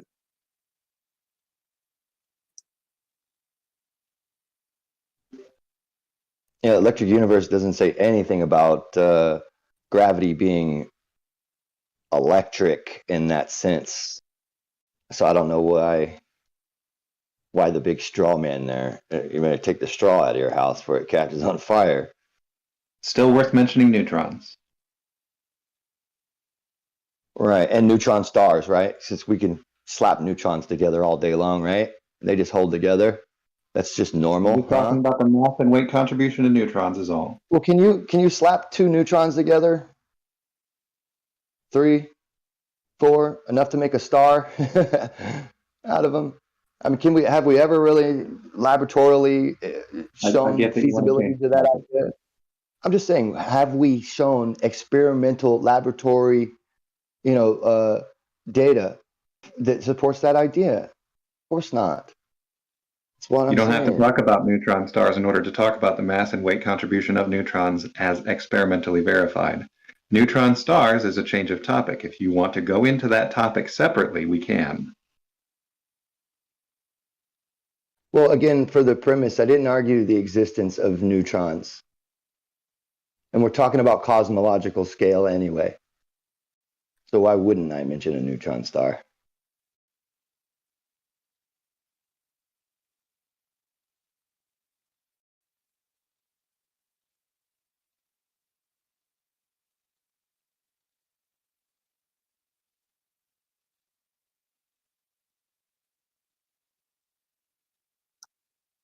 What are stars? Are those gigantic, like we cannot fathom how big they are, balls of like plasma and gases and all this kind of shit? Are there solid rocks and stuff? What are stars? I've got a question for Grim. Well, 2 questions. Go for it. Just a second. One, Have you done any? Have you done any more microscope pictures yet of just random shit? And then 2, to steel man flat Earth. Can you think of a way where some kind of positioning system would work in the same way that we can receive or seem to receive from the positioning satellite networks here on Earth that would be applicable or would actually work on a flat Earth? Well, not so much, except for like maybe, and this is very vague and minimalizing, but if it were flat, we would have to take sort of an S curve to hit all of the, the areas that, if you just imagine the globe and then it's wrapping around like cut down the international date line and it fold open the globe. You'd have to take like an S curve path to reach the same azimuths over certain continents, areas that it would reach. So it would just be like an S going back and forth or something. I really have no. But I mean, the issue is the timing of the signal. That's the issue. I mean, the path, yes, but to me, the path is like a secondary thing. The biggest issue is you verify your position based off the correlation of the amount of time and the survey data of the altitude. And if they're off, the accuracy of them now, depending on your receiver, is down to a couple of centimeters, which is pretty. Thanks to Ron Hatch, right? Yeah, Ronald Hatch was the guy who augmented that. Yeah, but the funny thing is he said it wasn't because of time dilation. He took that out and just spoke on the gravitational well issue, and when he did that, he was able to fix the GPS, and he wrote a book called Escaping Einstein, or To Escape Einstein, or something like that. And he literally is a proponent of, I don't know exactly, but he doesn't believe that that it's because of what was it, special relativity, the time dilation issue. No, that's but kind of the time dilation issue. Yeah, the time dilation issue. We can put that to the side. We can say that there is fractions of a second. But I get it. We can say that's going to be we'll build that into the error tolerance of detecting, receiving, and calculating position based on these signals. We've still got an issue on, well, if we're doing it based on a set altitude and position of known data and time. Oh, I see what you're saying. Time. We've now got an issue in the fact that, well, how do we make this work? I mean, I'm not even bothered that they'd be doing some weird, not orbital paths, but planable paths in an S shape. Not even bothered about that. The issue is that timing won't match, and that timing won't match for anybody else either if you're 2,000 miles apart or 4,000 miles apart. That's the issue, and it's the same signal. I have racked my brains, and the only way that I could come up with is you could fake the signal if you already knew where someone was, but then that would only ever work for one person. Adding personal a second person to use it would screw. Yeah. Well, that's your own personal dome of a signal. I get it. Yeah. It's likened to that, isn't it, initially? So no, it wouldn't work. There's no, what do you call it? And that with that. No, I'm just checking if you've thought of anything or could think of anything, because I like thinking about it. Right. I can appreciate that. It took me a minute to figure out what you were trying to say, though. Obviously. Yeah, it's a combination of the accent and the weed, I think. No, it's just me. It's definitely the coffee.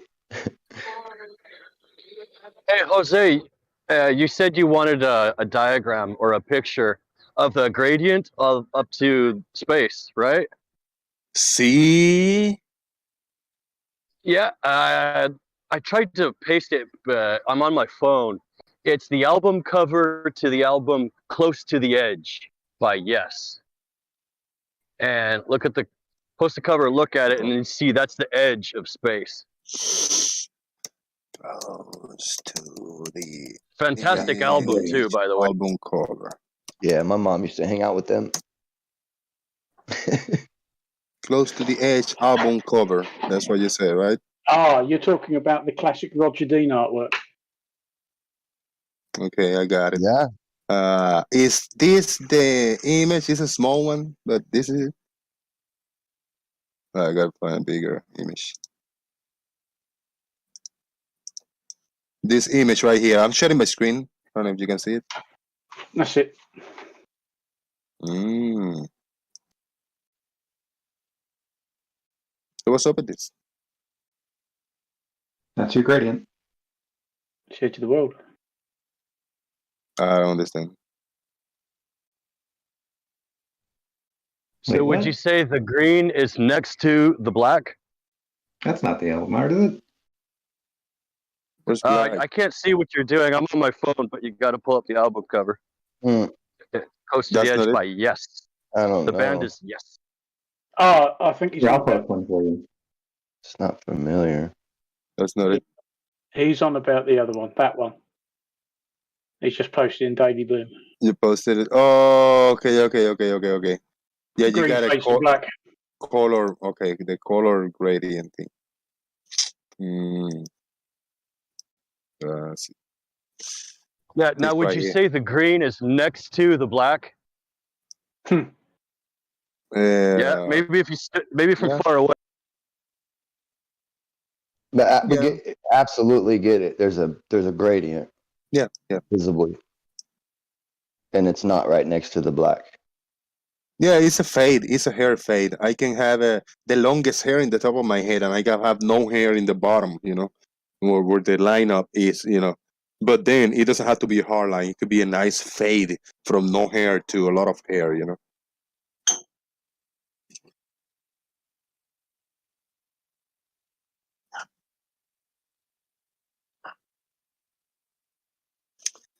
Sean Hawkins said the cat video. Cats are the only animal that can do parkour on a flat surface. That's true.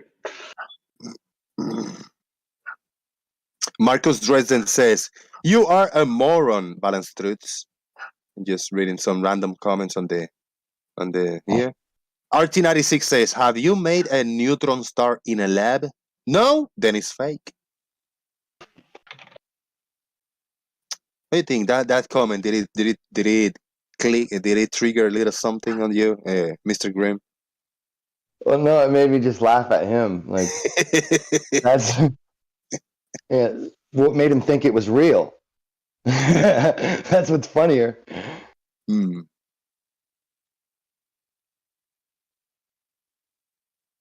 We had a very good viewing live viewers ratio. 62 people watching. Thank you so much, everybody, for checking in. All I ask you for is to hit the like. That's the free and it's free and the easiest thing to do. You can support other ways. You can share the show. You can hit me up on Super Chat or PayPal and all the good stuff. But if you're watching, just click the like. It's good to have that interaction recorded on the interwebs on YouTube. Oh yeah, and just throw $5 in a super chat if you want to hear me threaten to slap somebody. Yeah, there you go. If you want Mr. Grimm to read a comment in a specific accent, just type it in the super chat and say for Grimm. Oh Jesus! Just put you in the spot there. Up with my accents. If you're Mr. Grimm speaking in Irish language, just type whatever you. Can you do an Irish language, an Irish accent? I'm gonna have to copy. I'm gonna have to try to do you. I've been practicing all week. Do the intro. Do a little bit of the intro. I'm not gonna hold you for. It's not gonna be specific, the same words, but paraphrasing. Do they host the intro with some kind of an accent? Do a little bit of that. Say the intro real quick first.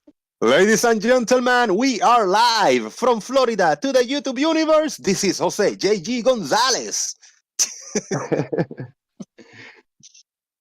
Oh, I just wanted to make you do it. Oh, you son of a bitch. That's good. That's good.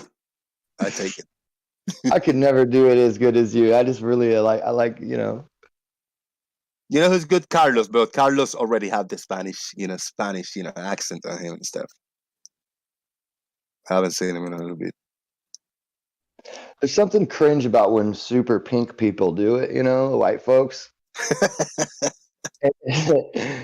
Yeah, it's not really received as well. I'll have to do an accent of someone who's already white, I think. Right. Look at me worried about fucking social justice warriors and shit. Yeah, right. What is going on here, man? All right, I got a bigger image from green to black, green to dark, black pretty much. This is a good, solid, big image right here. And this is an analogy representation of a gradient. Could be interpreted as this thick, very solid green in the bottom is the air we breathe, and this black in the top is analogous to the space up there, very high up. Right? Is that fair? Shout out to Brad, the science bro, for sharing that image.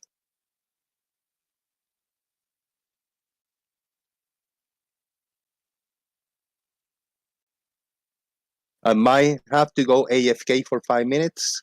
So if the floor is, if there's nobody talking, anybody, please take the lead and make it happen. Floor is all yours. There's a bunch of people here. Topic is satellites. Yeah. I'll read the comments.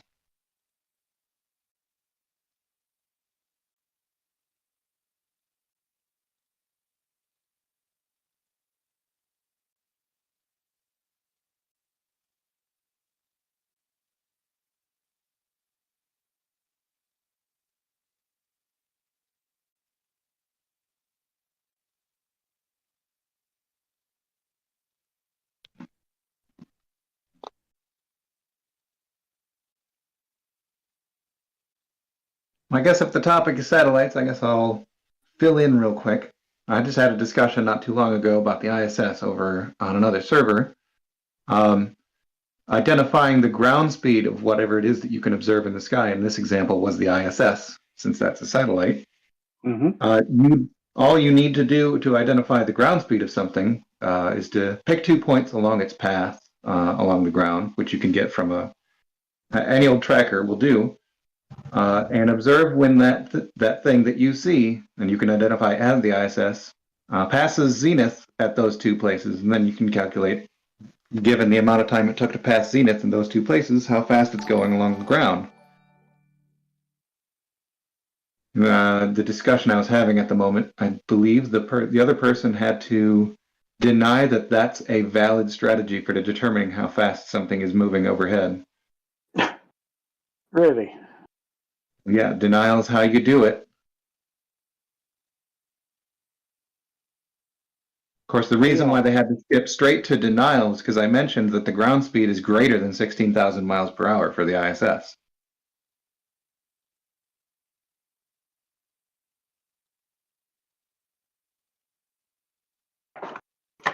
What's it doing? Sure doesn't sound like something in our atmosphere. Or a balloon.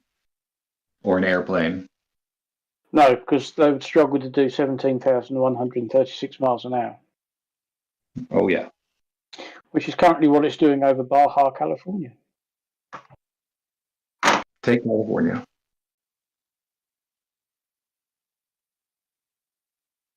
257.7 miles up.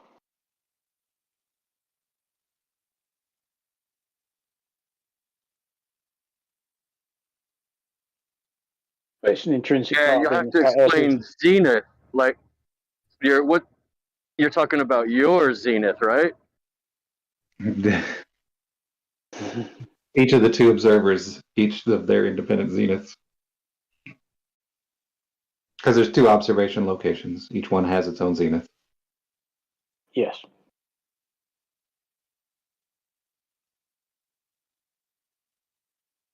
All right. Any other photographs that anybody want to share about with satellites? I mean, I'm willing to entertain it and put them up on screen. So besides the ISS, which is very well known, or if you got any good images of the ISS, but if you got any other satellites, and I know it's going to be weird looking and small boxes, but if anybody got some of these pictures of these small boxes in the sky, I seen these memes of the whole Earth with like thousands of little dots orbiting around. If anybody got any of those, we'll put them up too.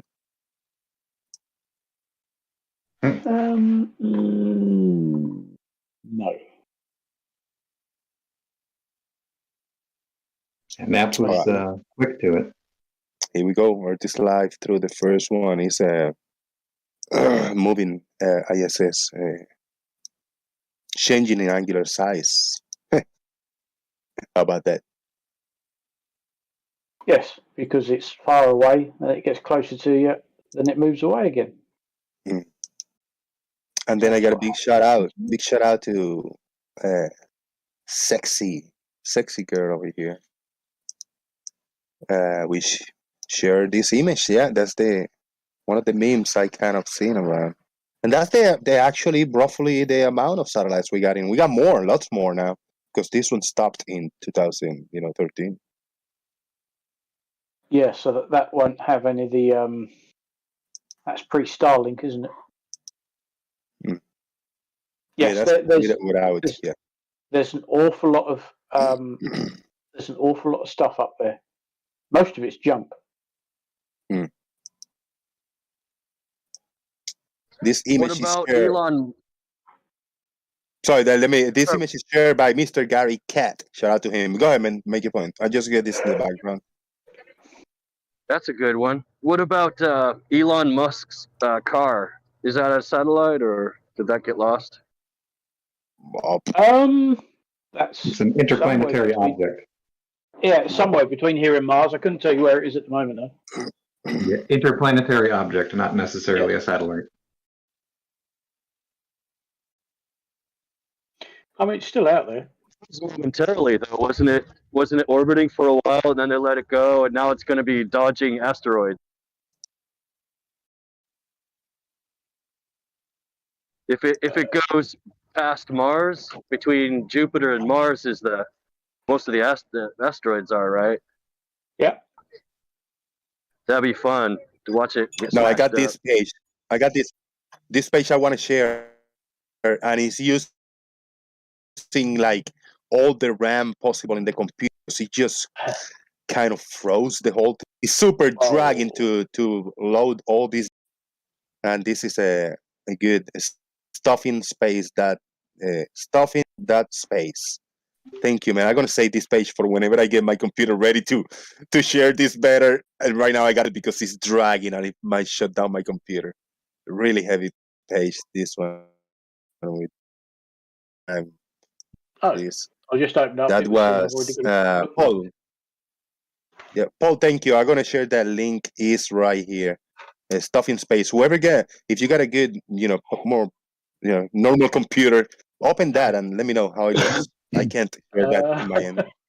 I'm still having to think about it. Well, I've got a lot of stuff open already, but it's struggling. Yeah, I can't share it, bro. It's too heavy. Okay, Mr. Space Cat shared this image. The satellites will make up a network called Starlink. Yeah, 60 of the satellites in the sky above the Netherlands. They could make the internet 40 times faster.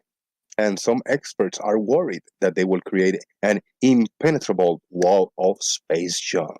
Are these fun facts about the Starlink? That last one's not so much a fact. Fun facts. I mean, well, yeah. If it cannot be a fun fact if it's not fact, it could be fun.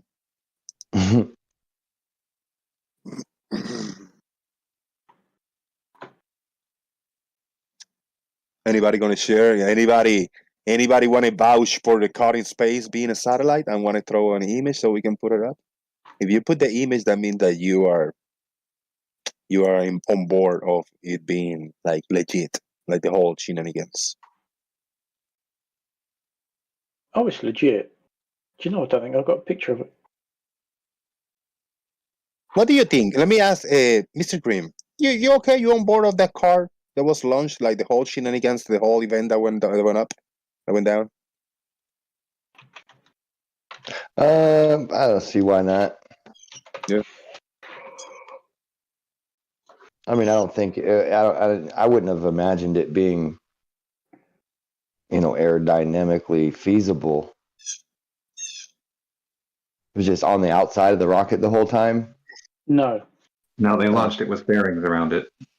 Well, good, and then that's not as ridiculous as the way it's been posed to me. But even as ridiculous as it was proposed to me, I still, thought it feasible. Like, right, it went up as cargo inside of a rocket, and then the top of it opened up, and then they let it go. Yeah. That just so aerodynamics is irrelevant at that point forward. Truly.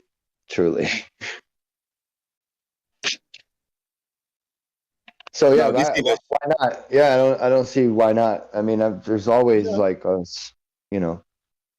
sparkle of a chance that it was faked or for some other reason or marketing or something. But this is a really cool image that Alk shared.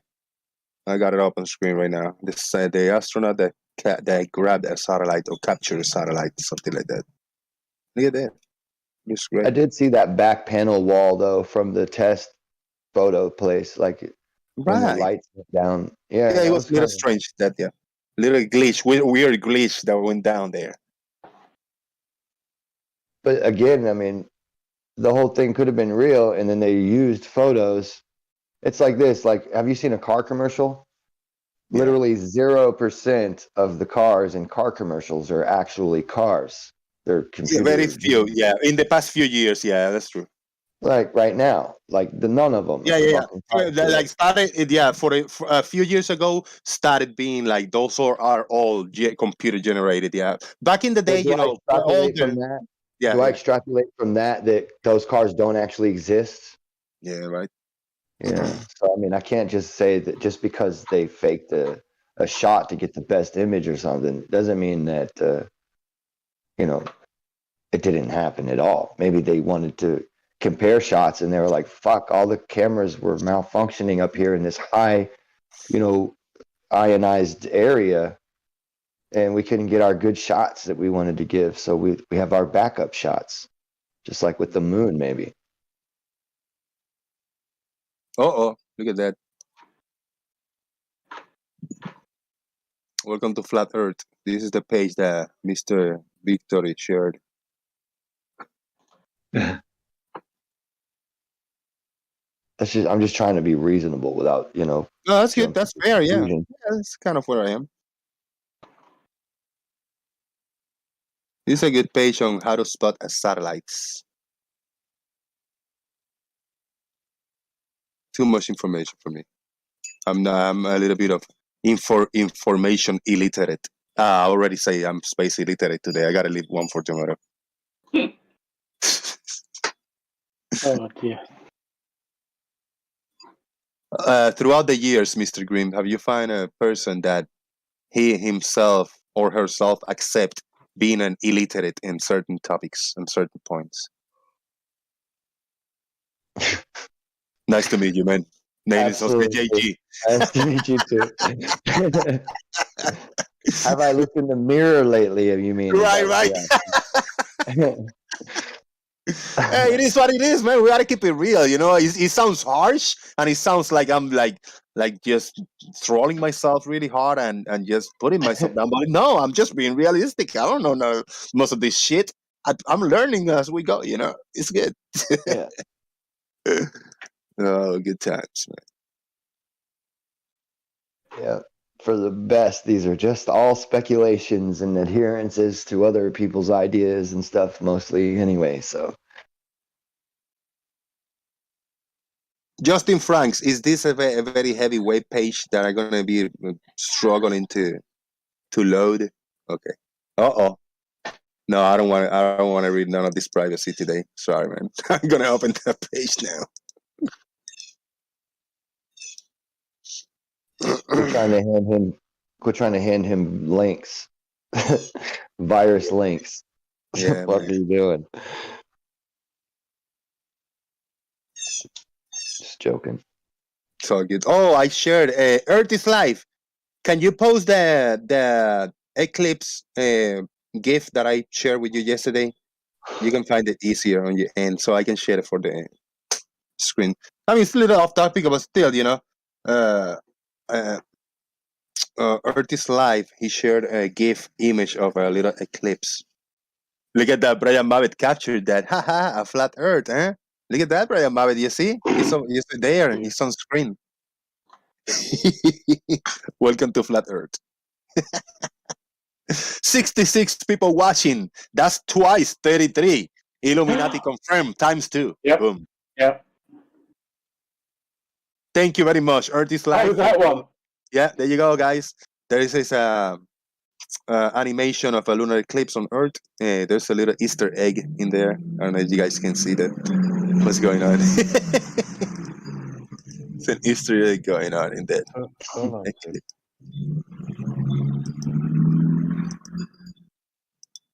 Aha. Do you see what I see? The GIF image? No singing. Aha. And phew. That is Bev with a measuring stick. Bev with a measuring stick going across following the eclipse. Look at that. Whee! Ah. It goes so fast you barely notice it, but that's him with the measuring stick. Just measuring the width of the eclipse. Keeping it real, yeah. Oh gosh. That's legit. Yeah, that's it. That's 100% legit. It's on screen. We see it.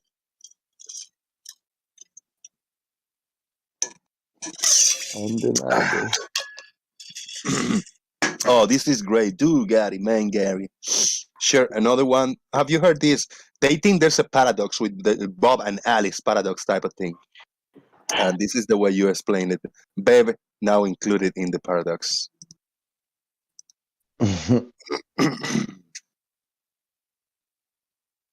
Yep.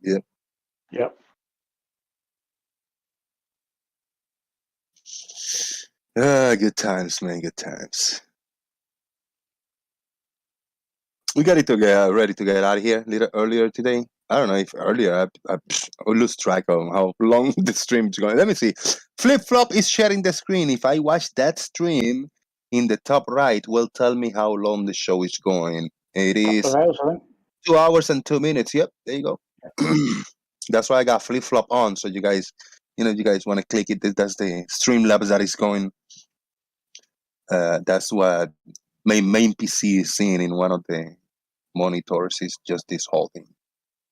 But what you guys see is just the square, this little square on stream. That's for those who are live stream illiterates.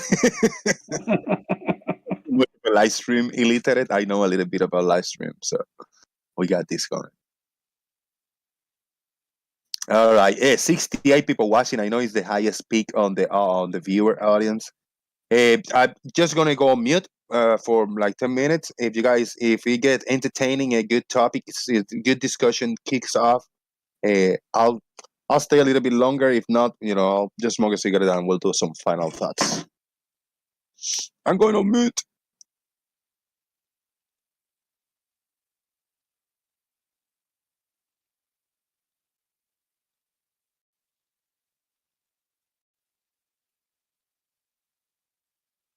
It was my turn to break the silence last time. Somebody else's turn this time. No. I've got nothing. Nothing. Me.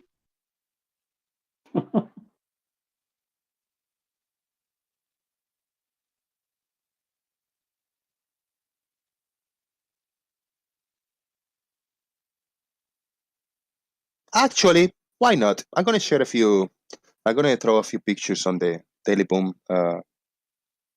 with my parents yesterday when I went to visit them. Just my dad, my mom, my sister.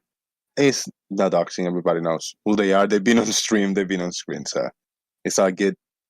I'm gonna share the love, so They were live. Yeah. Let me see. I'm gonna share this one. Wait. This one right here. This one is cool. So, Jose, real quick for the chat, am I able to drop a link? It doesn't look like I'm. You don't have a wrench on the YouTube? I'm on Android, so I don't know if it's. I don't know if it's if you got a copy, you should be able to paste it and throw it there. Can you guys see it at 11 o'clock or at 0 past the hour? I don't see any links recently. Just say hi. In the Daily Boom on Sensor is the one we were using. You probably I'm in the YouTube chat. In the YouTube chat. Just say hi. I'm new in the text chat in YouTube. Yeah, I don't see if you got a wrench. I don't see you, man. I don't see a wrench. Type something, anything. Hi. Yeah, in YouTube. I got the live chat on. Hi, yeah, I see you now. Now I give you a wrench. Yeah, you didn't have a wrench. Okay.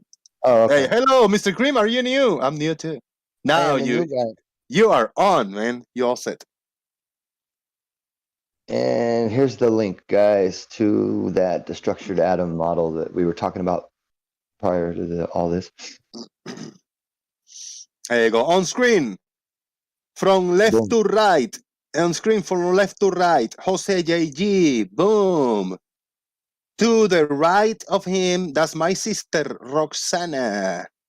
To the right, that's my little nephew. His name is Julian. My mom, next to him, holding him, Anna. My dad, Herminio. My niece to the right, Tatiana. And in the center, this little girl is my little niece, Kellyanna. And my nephew is Julian also. Boom. Boom. Yeah, my sister came in with my mom and my dad, and she stayed here with them the whole time. My other sister is not in that picture, but I might have one with her. Let me see. No, she wasn't in the pictures yesterday. But then I got one. I gotta share one just with my mom and my dad over here. This one right here.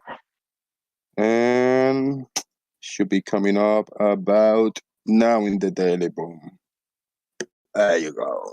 That's Mama and Papa Jose with Jose. Oh, where is it? Oh, it's still loading. Oh. Still loading. It's still loading. There you go. That's us, man. Yeah, my daddy is always happy, excited. My mom always happy but sad that she's gonna leave me over here and she gotta go back to Puerto Rico. Herminio is cool. Herminio is a cool name. Yeah. That's Herminio Gonzalez. And he got 2 Gonzalez last names. Boom. So nice, and named him twice. Yeah. And then here is Gojira. Yeah, Herminio is really cool. He's always a happy member. Yeah. And boom, weirdo. Oh man. Adalino. Appreciate it. Good looking out. Yeah, Godzilla's right on top of your food storage locker. The what? No, that's just nothing. These things right here. Look at that. Oh, my sister is a little bit spiritual, and she got, look at that, it's snow globe. She got right there. Look at this. Easter egg. Snow globe, and she got some, some weird stuff like this. But in this cabinet, she got a bunch of little statues and little weird thingies over here. It's cool. Yeah. Yep. It was good chatting it up with you for a little bit there, Jose. Yeah, man, I appreciate it. You're looking out, man. You know that you're welcome anytime. And it was good, we got a little bit of a discussion going, but it didn't go too crazy. We didn't have to be insulting and swearing each other. That's good. That's progress, at least, All right, Stingray. Oh, you're muted or you're deafened or whatever. Tell him I had to go. Take care. Peace, man. Peace. All right, let's get some final thoughts and get out of here for the day, man. It's good times. Bro Alem, what you got? Final thoughts, man. Okay, I just real quick story. I know why. Yeah, I know why satellites are real for myself. Way back in 2005, I was surveying in a remote part of Alaska on the side of a mountain in a hole, like in a depression on the side of a mountain. And I couldn't get any more than 2 satellites on my GPS, so I couldn't survey the place. Sucked. I didn't have enough satellites back in 2005. So now we've got more, and that's why GPS works so well. And we couldn't be, most people couldn't live without GPS anymore. So that's all I've got. Good show. Thanks. Bye. Thank you very much. I appreciate it, man. Thank you. We got Bro Watson. Final thoughts?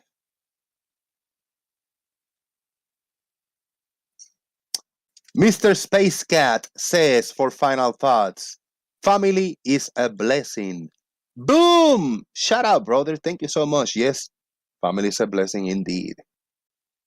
C4, do you got some final thoughts for us today? Maybe begin with today I learned. No? Shaik, let's try that. Final thoughts.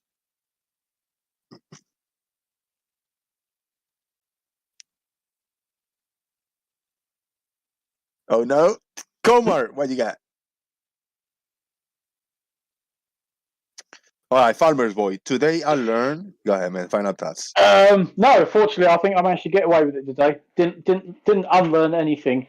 Yeah, shame about the SpaceX landing cutting off at the last moment as usual. But I guess when you got a barge floating on the sea and the dirty great big rockets trying to land on it, it tends to make it move a bit. But no, it's been a nice, cool, calm little hangout. So thank you very much for the opportunity. Thank you for the place.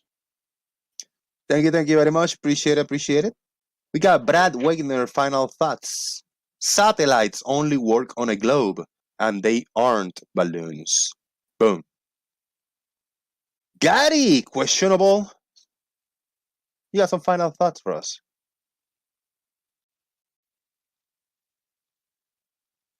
Grubus Gariubus. Final thoughts. I like that. Don't really have much to add, Jose. Yeah, good show as always.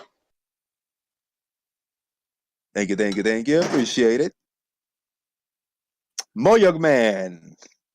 Well, I saw none of the show, but I will just say this.